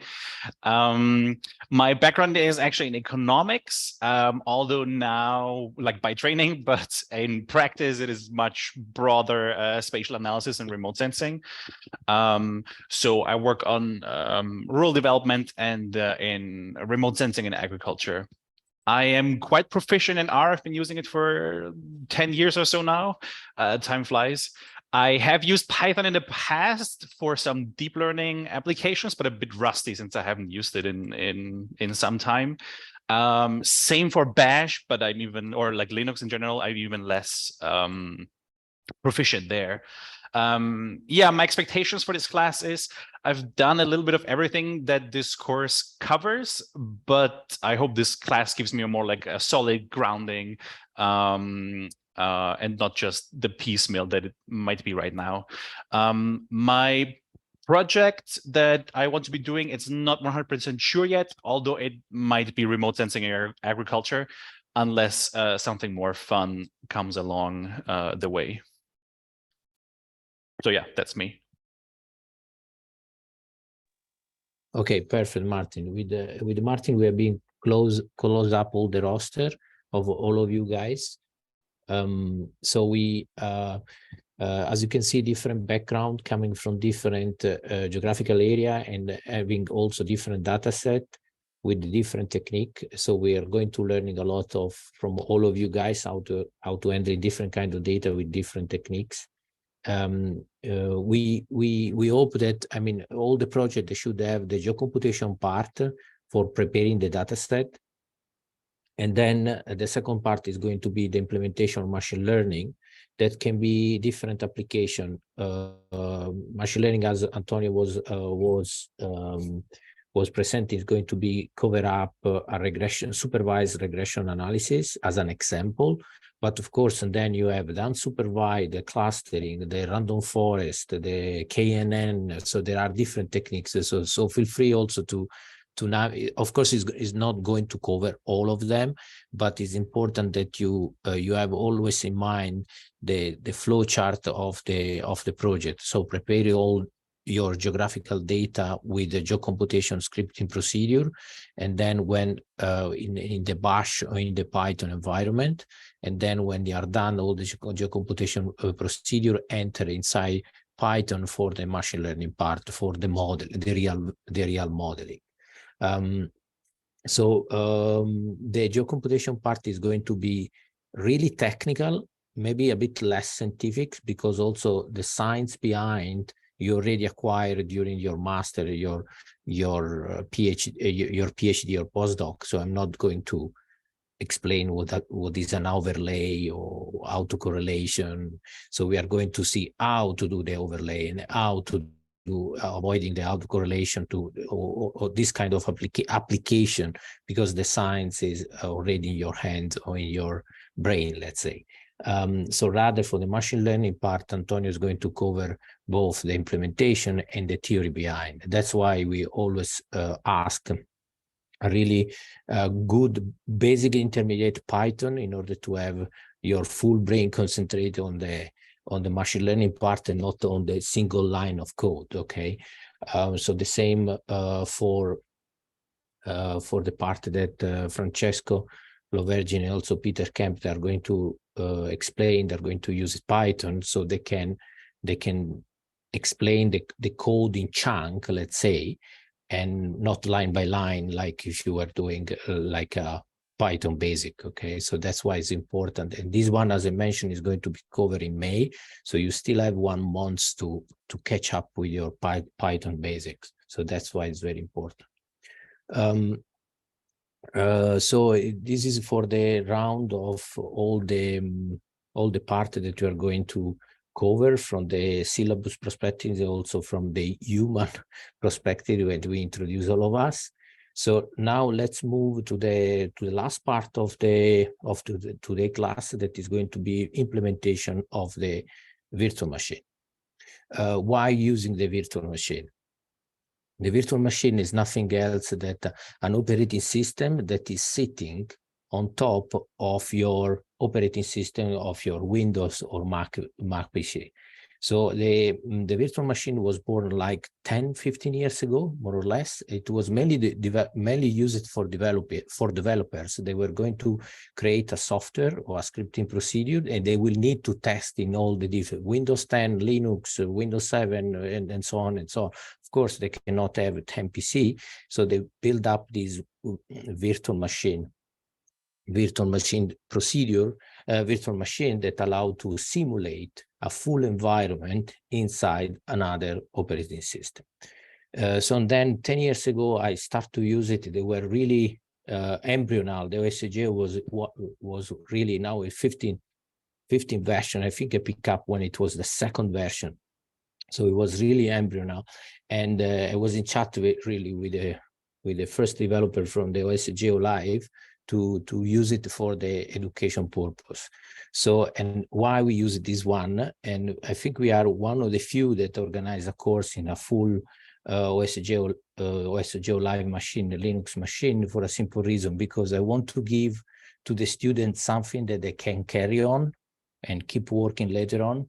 I want to give to the students something that is a clone for everybody. It's the same machine for everybody. Because if not, we will not need to dealing with the different Windows 7, Windows 10 installation, and Python inside Windows 7, and so on. So it's going to be too diverse. So it's better to, let's say, to have some problem in the beginning, and then it's going to be equal for everybody. And this is also good because the same error is going to be, is going to be the error for everyone. So one implementation is going to be the same. So for the bash part, so the first months, we are going to use GDAL and pktools. These two software, they don't need additional software. So if you are already proficient your Ubuntu Linux skills, you can do whatever you want. But if you are not, try to be conservative in installing different package and so on, because if not, your virtual machine, it becomes too different from mine and from your colleagues. Then it's becoming a bit difficult to help you when you have some troubleshooting for the installation. So try to be a bit conservative when you need to install other Geo software or Python library. Then when we arrive after 1 month, you will learning quite a lot, so you will become more proficient in the different issues. So you will be able also to see to figure out potential activity, potential solution troubleshooting. Something also extremely important. Can you hear me well? I should stop the video. Yeah, we can hear. Yes, sure. Perfect, perfect. Yeah, so I was getting some unstable internet. So So this is quite important for the having a virtual machine that is equal for everyone.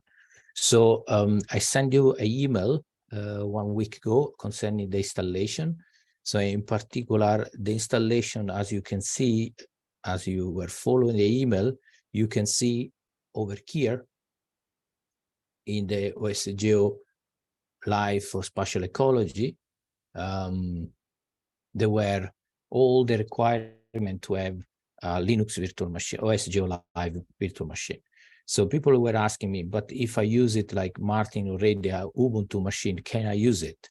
Yes, in particular, you can use it, but again, try to be self-confident, use it because it's going to be a bit slightly different from the OSGeo Live. So if you want to have an easy life, let's say for install OSGeo Live also inside Ubuntu. If not, just the handling by yourself for the installation, especially in the first part, there are not going to be so much installation, so you can really follow up with the default apt install. So now let's try to see how many of you that we still have like 27 participants. So the full class is still here. Good.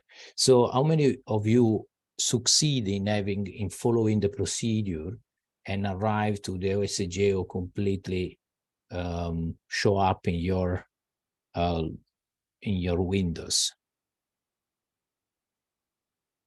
So, or anyone has been trouble in doing the installation?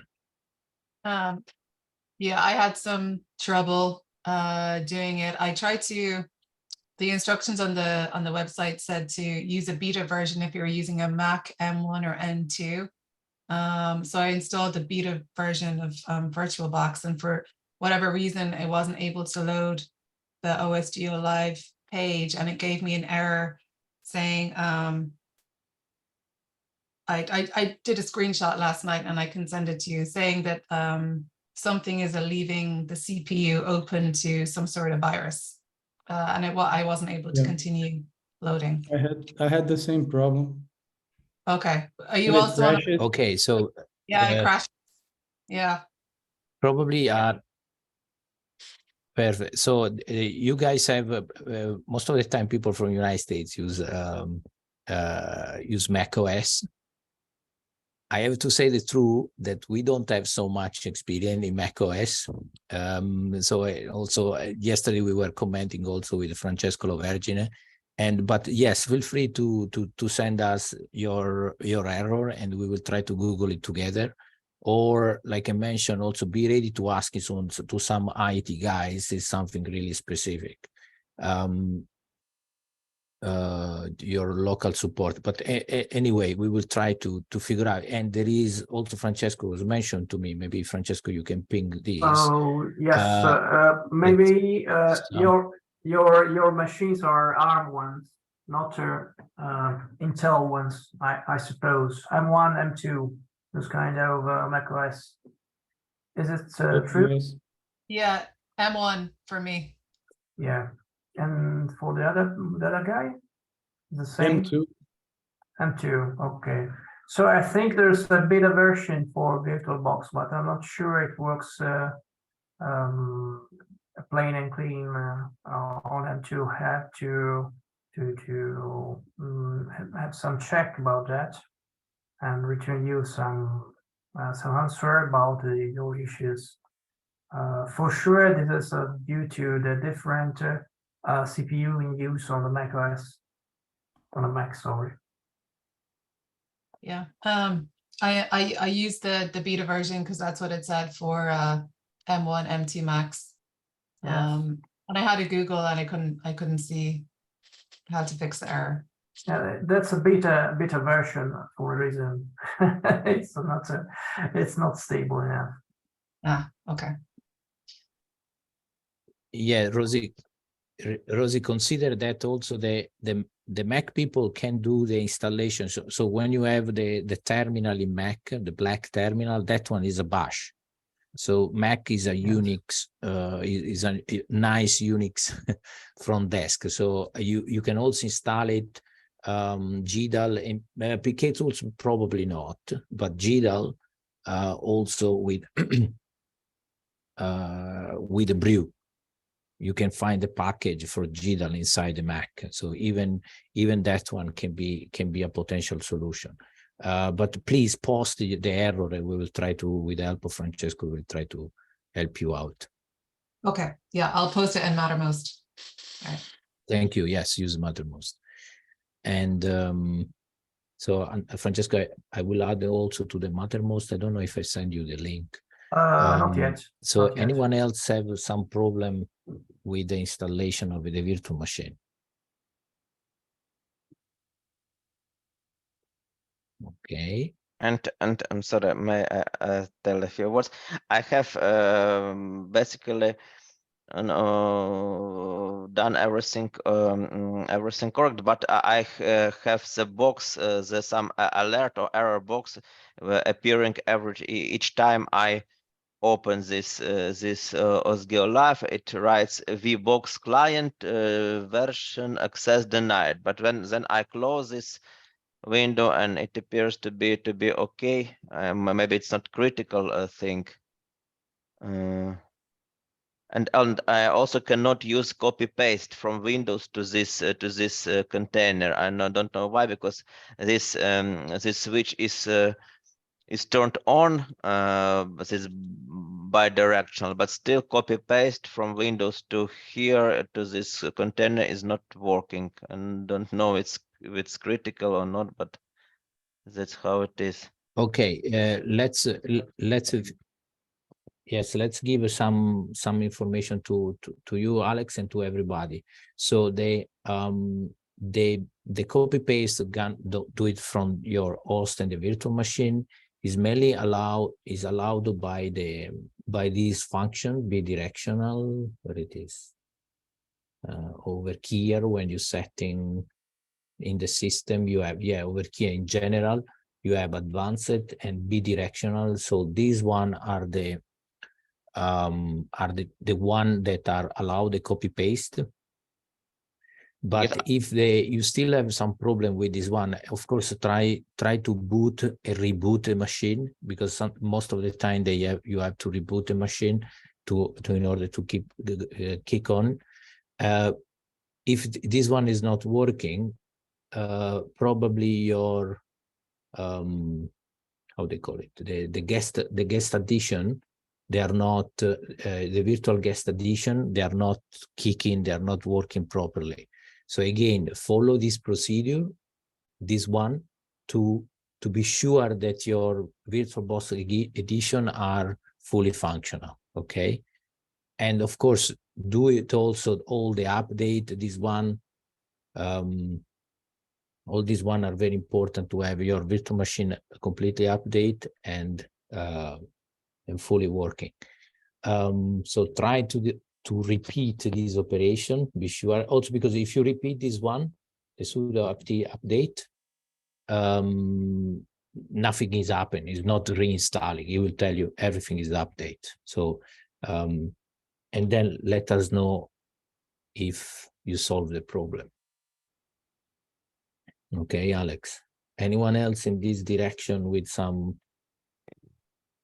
These are little options, so it's important that you arrive with this one open. So if this one is open, you arrive over here that is open, then all the rest are really little details that will be easy to fix, like the sharing folder and so on.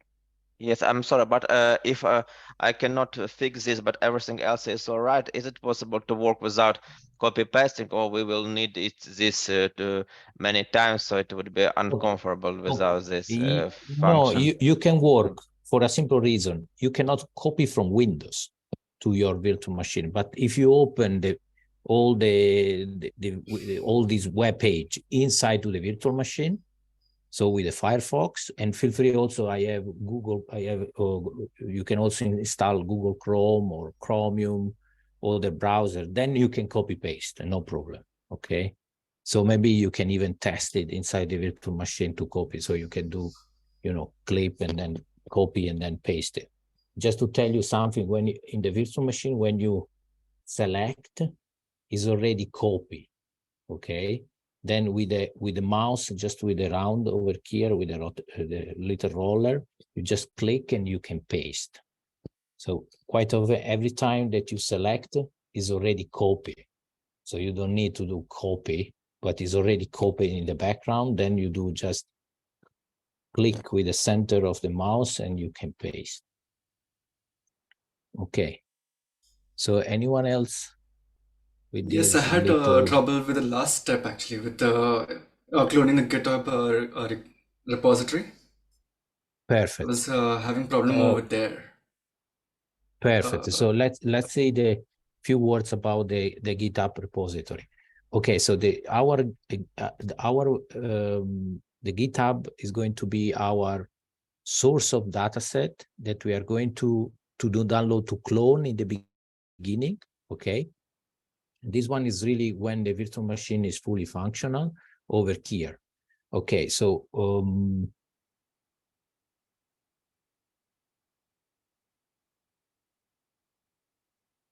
yeah. Okay, so if you go inside to CD, you go to the home. Okay, so in the beginning, when you do the installation, you don't have this folder. Okay, so this one is the one that we are going to install it. So this command CD, you open the terminal. You open the terminal. So the terminal is actually, let me open the virtual machine. This way we start to work in the same way. Okay, so this is the virtual machine like you guys have. So over here, if you do CD, you are going to be inside to the home. So you be sure, and the terminal you open by this black box over here. This is the bash terminal. Okay, so this is the door to communicate with the operating system. So with this terminal, you can do whatever you like. Francesco is a master in the use of bash. I'm also quite good, but he's better. You can set up print network, you can reboot, you can destroy your computer, you can hack the wireless, you can do whatever you want, okay? But we were going to use it only for data manipulation, also because all these aspects, I don't really have skills on this. But if you open, so if you open the Firefox, you go directly to spatial ecology. So you can go to spatialecology.net.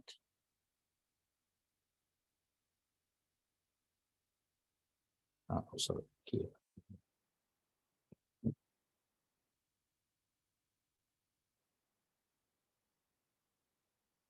And then over here in the corner,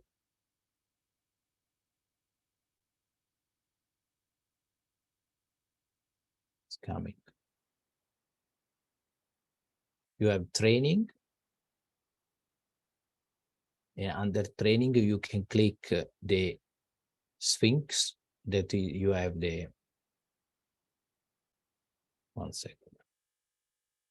You have the tutorial that we were looking. Let me stop the video, maybe we go a bit faster.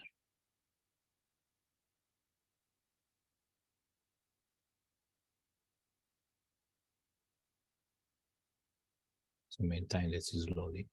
So over here, when you are inside to the terminal, okay, you can run this one git clone, and it's going to clone the data set down. So this one should work, isn't it, Valdrich? So in particular, this one you cannot copy, but if you go down here, you have the same command that you can copy. So I copy over here, down here, the same line to allow the copy paste, because the first one, they were just the image. So if you go over here and you do the paste, it's going to start the cloning. Okay. Okay, so first I had to clone it before running the CD command, the changing the directory. Yes, Valdrich. Okay, yeah, I'll give that a try. I haven't tried that yet. Thank you. Perfect. The CD is to be sure that you enter inside. You are into the home. Yeah. So the CD is to be sure that you are inside to the home. Okay. So and then the second one, the git clone, is to clone the full repository. Okay. So one point to figure out to be sure is that after that you do the git clone, you do the rsync and you create a MySC data folder where is going to be your data where you work. Be sure that you have this data, this folder. Be sure that you have this folder, okay?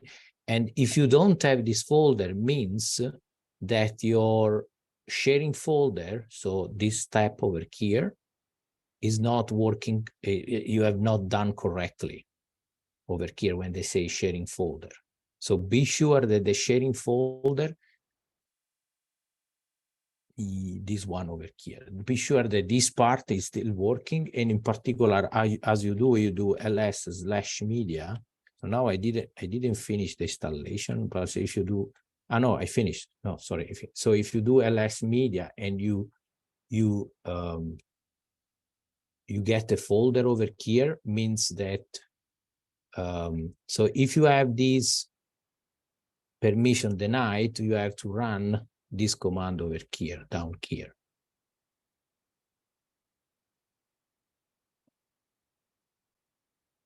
The VBox machine.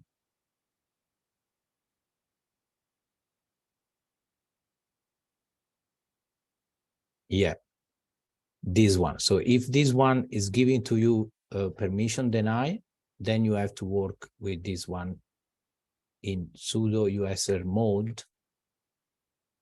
Yes, it's going to ask me. Maybe it's better if I type user mode. Can you follow? VBox.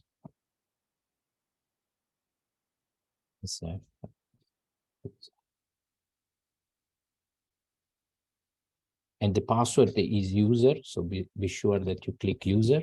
And now you can do the other one. Copy, paste. Okay. So now you can see that inside here, you have the virtual machine that, sorry, no, the sharing folder didn't get.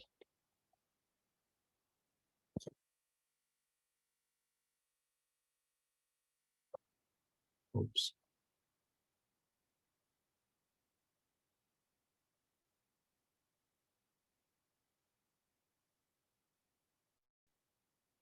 Oops.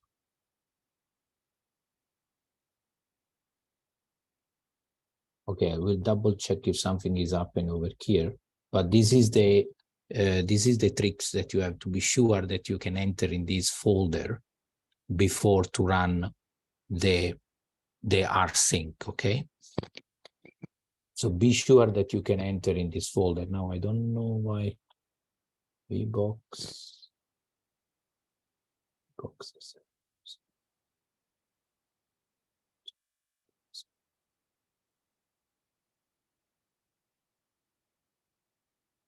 Use is okay. I will double check this one why it's not working. Maybe just my problem is not your problem. Is working fine for you guys. So anyone else is some problem in the installation or something? Did you test it?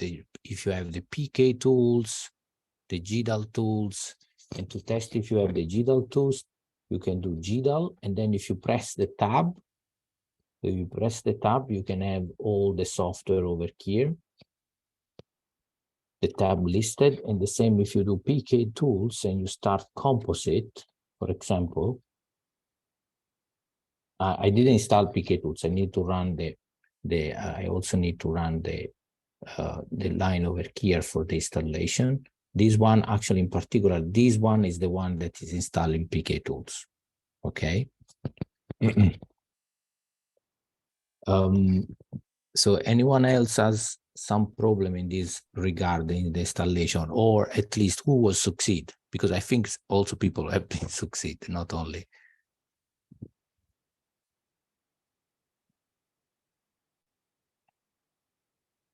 I have a question. I'm Yes, not please, able Olive. to.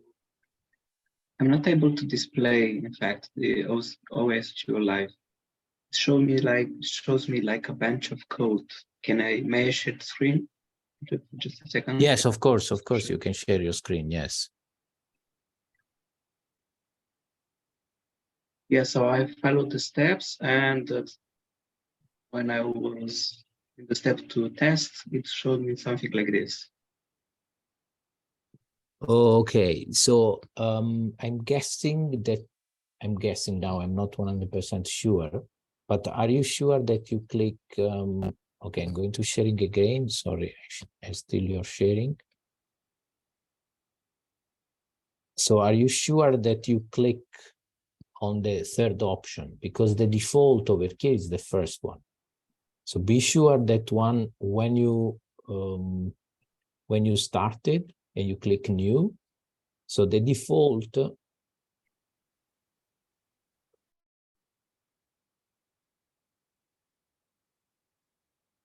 yes, so the default over here, when you click new, let me see if I can show you. When you click new, okay, over here you put a name, and then you put Windows. Yeah. Okay, so be sure, Linux. So again, if you don't see the Linux, the Ubuntu 64, means that you have not allowed the virtualization. But if everybody see that the 64 is fine, okay? So you should put over here OS Geo Live 15. Yeah, this is okay. I This is put the one 15. that I have chosen. Perfect. Yeah, I put A just because if not, it's getting conflict with mine. So over here, so be sure that when it's asking you to over here, so I think you leave this one as a default. So click over here and then go here. So in this step, be sure, and that is this one is for everybody, that you click on this one intermediate. Okay, this one. Yeah, there are some slight different in the version of the virtual machine, of the VirtualBox, but the concept is the same. So probably you leave this one as a default, like this, because this one was default. And then be sure that you go and select the VMDK that you download from the OSGeo. Thank you. Okay. Okay. Anyone else? So be sure to have the virtual machine running, because in 2 days, on Thursday, it's going to be fundamental to start the Linux part. So we can keep working a bit now, but in case even tomorrow, you can ping me or Francesco to troubleshoot it. Be sure that, and I will check again this permission denied in the sharing folder just to be sure. Because I checked, I did the web page 1 month ago, but maybe it has been changed in the meantime.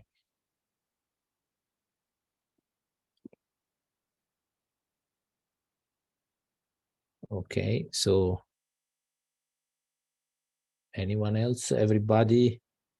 People from Yale also are working. They're working with a virtual machine. Is working fine. Samuel Fenjao. Yeah, I'm still working on it. Or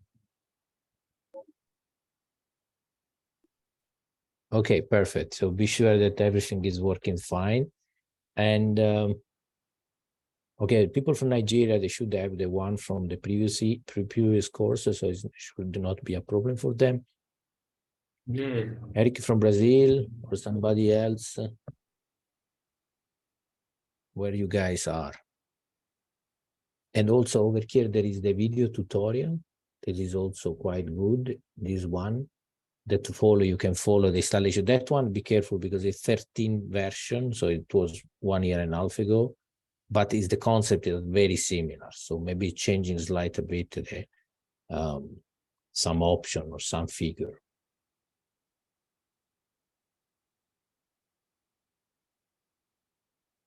Okay, so anyone, you can even paste now your error screen in Mattermost that we can check, or sharing your screen. Sure, I could share my screen. I have the error message up now, if you have time. Okay, perfect. Yes, that Francesco will help in this. Yeah, go ahead.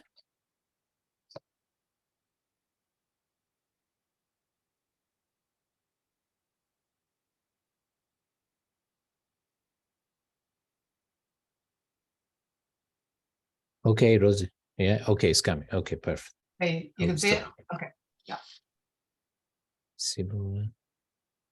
Francesco, any idea? This seems a warning anyway. It's about Spectre because probably your CPU is not so. The CPU firmware is not recent enough, so it is vulnerable towards Spectre, which is quite old. Your box probably has some years, but it is only a simple warning. If the boot stops there, there is some other problem. So what happens then is it crashes, and then I get this Okay. Yeah. Now this is again is a problem due to the different CPU. Which is an ARM64. So basically, this is the beta product, the beta test for VirtualBox, and it seems failing because of for some reason.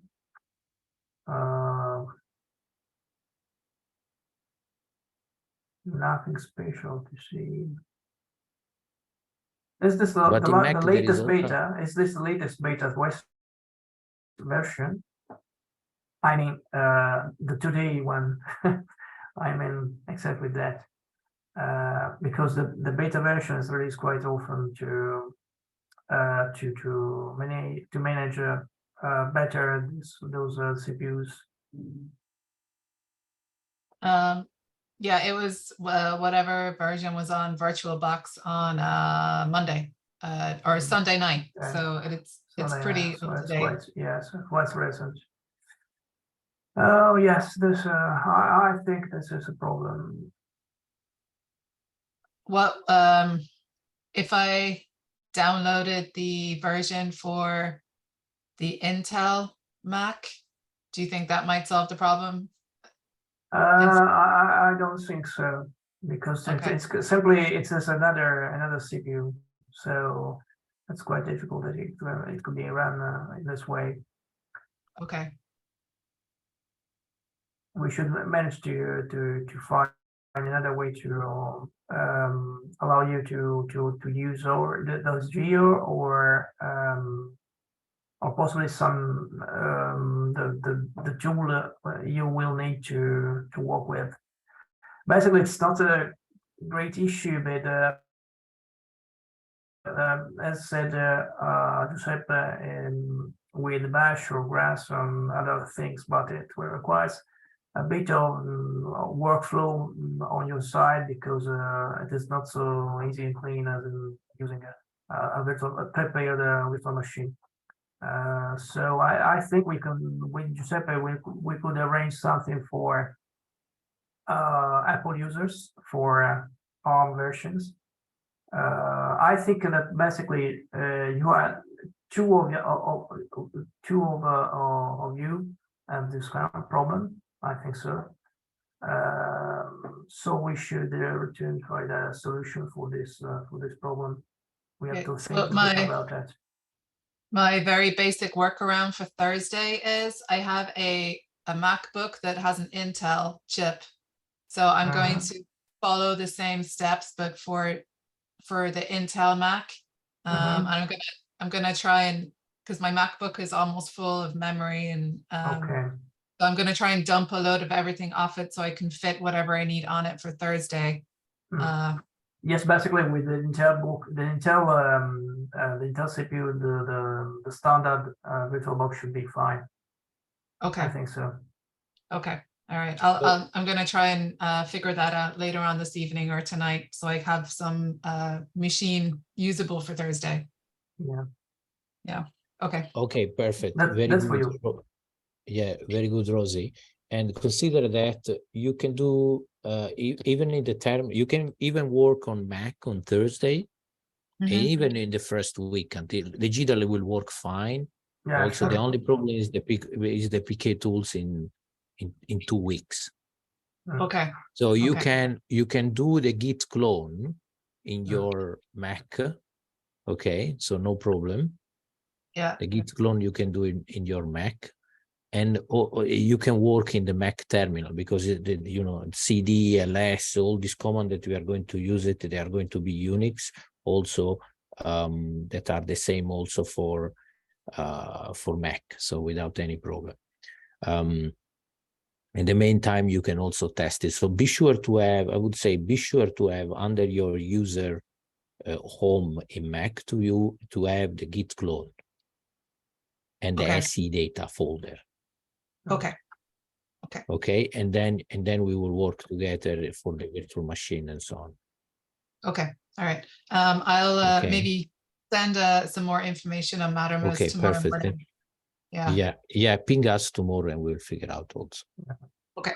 All right. Perfect. Thanks to you. Okay. Anyone else with virtual machine issues? Yeah, I have a problem.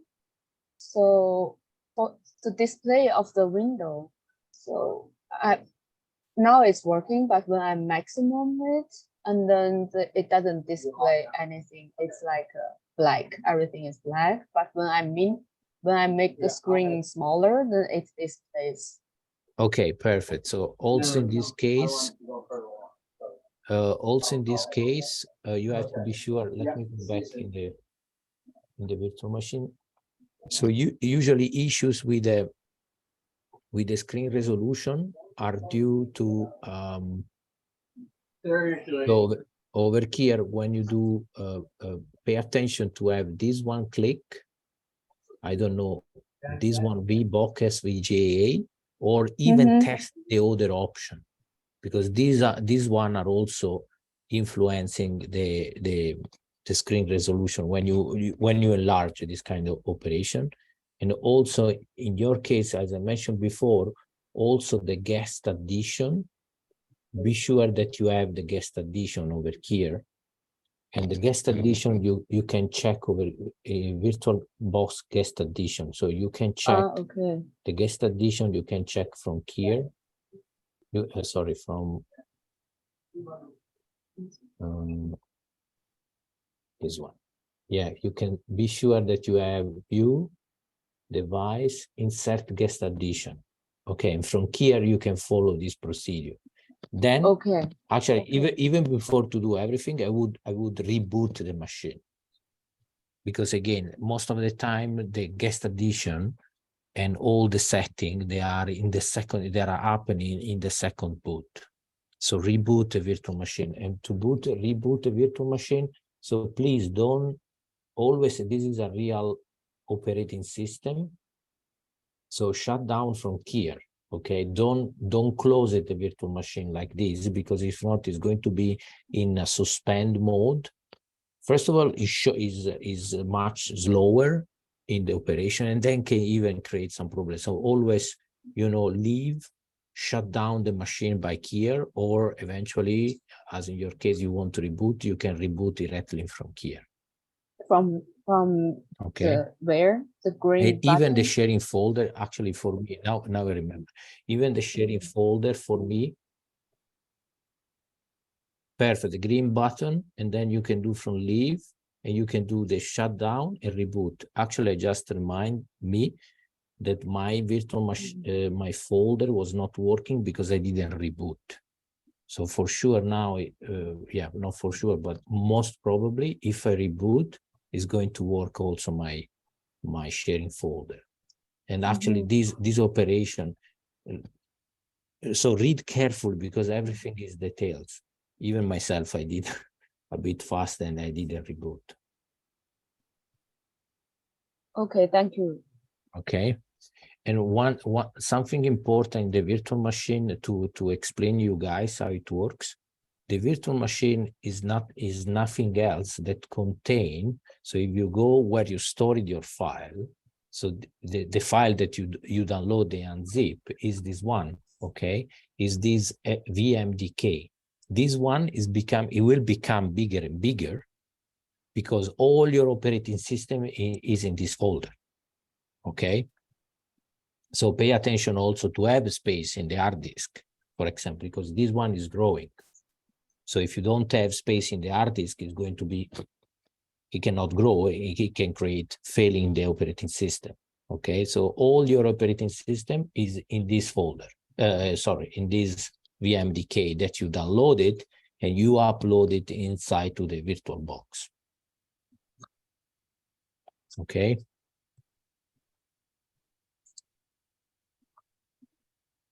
Okay, cool. Ola, for you is working?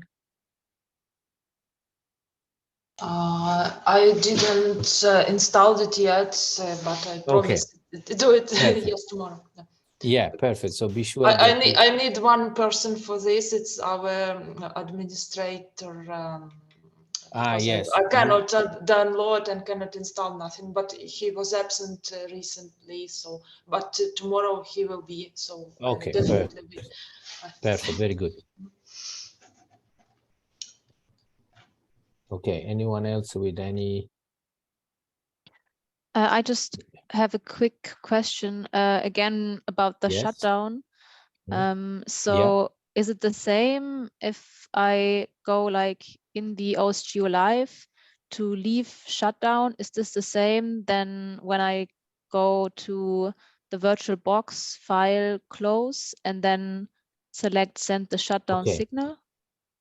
Perfect. So when you do it, yeah, good point. When you do over here, maybe Francesco, you can correct me if I'm wrong. When you do like here, let's say is a clean shutting down, like you should shut down every time your computer. Rather, if you do it over here,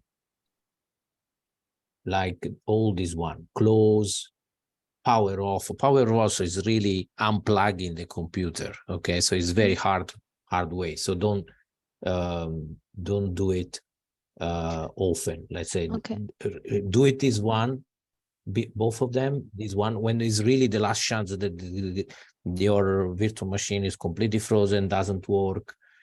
So do it really in the last option. So the reboot over here, I think there is no reboot. No. Probably this reset, but I'm not sure if this reset is the same. But it's the same as it's reboot. another reset. It's another reset, so it's basically to be avoided. Okay. But Yeah. So always try. Yeah, perfect. So this one use it really as a the shutdown is correct as a normal shutdown. ACPI shutdown. Francesco, what do you think? Okay, perfect. So this one and these, I would say that are the same. Shutdown. Okay, usually I always use this one. And I use the other one just if it really doesn't work. Okay. Okay. And as I mentioned before, my virtual machine, my sharing folder now it works. Okay, so be sure that when you do the sharing folder, then you reboot. And then you can do the git clone and the rsync. And also this option is also written in the over here in the I would also Yeah, the suggest virtual to take a snapshot of the installation after all is resulting working, because if you snapshot your installation, you will be able to restore to a previous state your virtual machine in any moment, even if you ruin something or install something wrong or so on. So that can be done in a VirtualBox for safety. Perfect. Yeah. So in particular, Francesco is working about, is mentioned, yes, is talking about this one, take snapshot. And usually you can put, you know, is going to be the image of the previous status. Okay. And this is very useful when you need to do some crazy installation stuff that you're not going to be sure how it's going to work. You can create these snapshot maybe once a week, okay? And this way you can always go back if you completely break the virtual machine, okay? Then here, of course, you put the date of the snapshot, you know, you put today.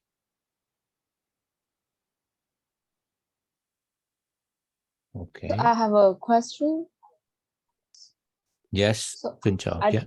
I didn't see the take button in my VirtualBox. So sorry, you didn't see what? This take button. Okay, probably you need to click over here. Yeah, you click this one and over here, and then you have the take. Maybe it's a different version. You should have it. Let me see. Yeah. Yeah, this one. I have this Okay. one. Yeah. Yes. Perfect. Yeah, it's like different from just be sure that sometimes you search, you click. So it's the same. Snapshot is the same. Okay.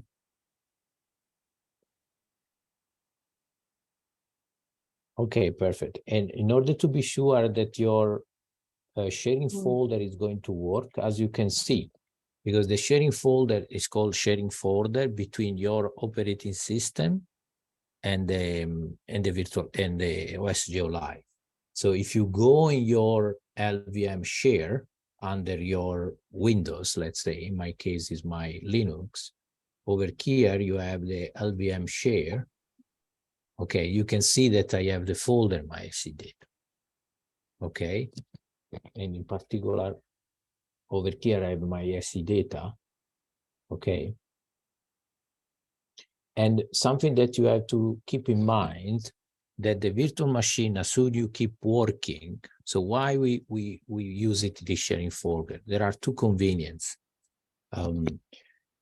When you keep working in the virtual machine, we say that everything is installed in this folder. Okay, so in this folder, in this file, the VMDK. So if you start to put, for example, you download dataset, 5 GB of dataset, and you save it inside to the home. So be careful of that. So this one is going to be grow up of 5 GB. Okay. Rather, if you save it in your sharing folder, this size is not going to influence the full data size of the virtual of the VMDK file. That's why we work always inside this sharing folder. Okay, so this is the beauty of having the sharing folder over there. Okay.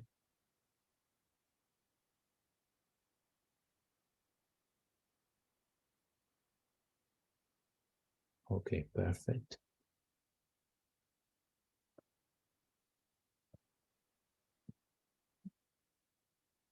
Just a final question. Anyone else with this kind of question? These are good also for other people among you guys if something is not working.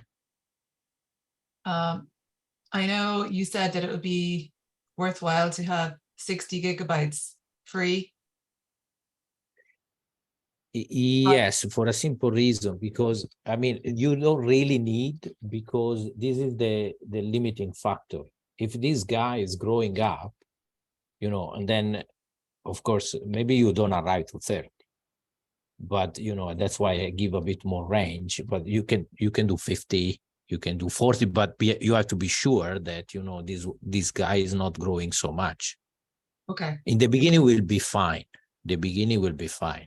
But then as soon as you start to work in downloading data, do testing, installation, then you will see that this VMDK is growing, and then it's arriving to the hard disk limitation, and actually can even frozen, and then will be a bit difficult to. So always leave it a bit of space. This is in general in the hard disk, in the normal procedure. Don't be always on the gigabyte level or that byte level, even worse. Yeah. Okay. I was just wondering about how much to clear out of the laptop that I will be using, because I was trying to see. Yeah, I would say let's start with 40 for sure, and then if you Okay. can increase, even better. Yes. Okay. Who needs Microsoft Good Word anyway? point. Okay. Yeah.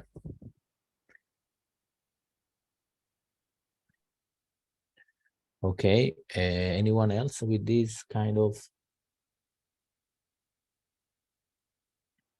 And if I wrongly created I'm sorry, if I wrongly created some folder and I want to delete it, but it writes me that access is denied, so I cannot delete anything from this file structure. It looks like Perfect. Be sure that you are in the right folder, and also where you were creating the folder.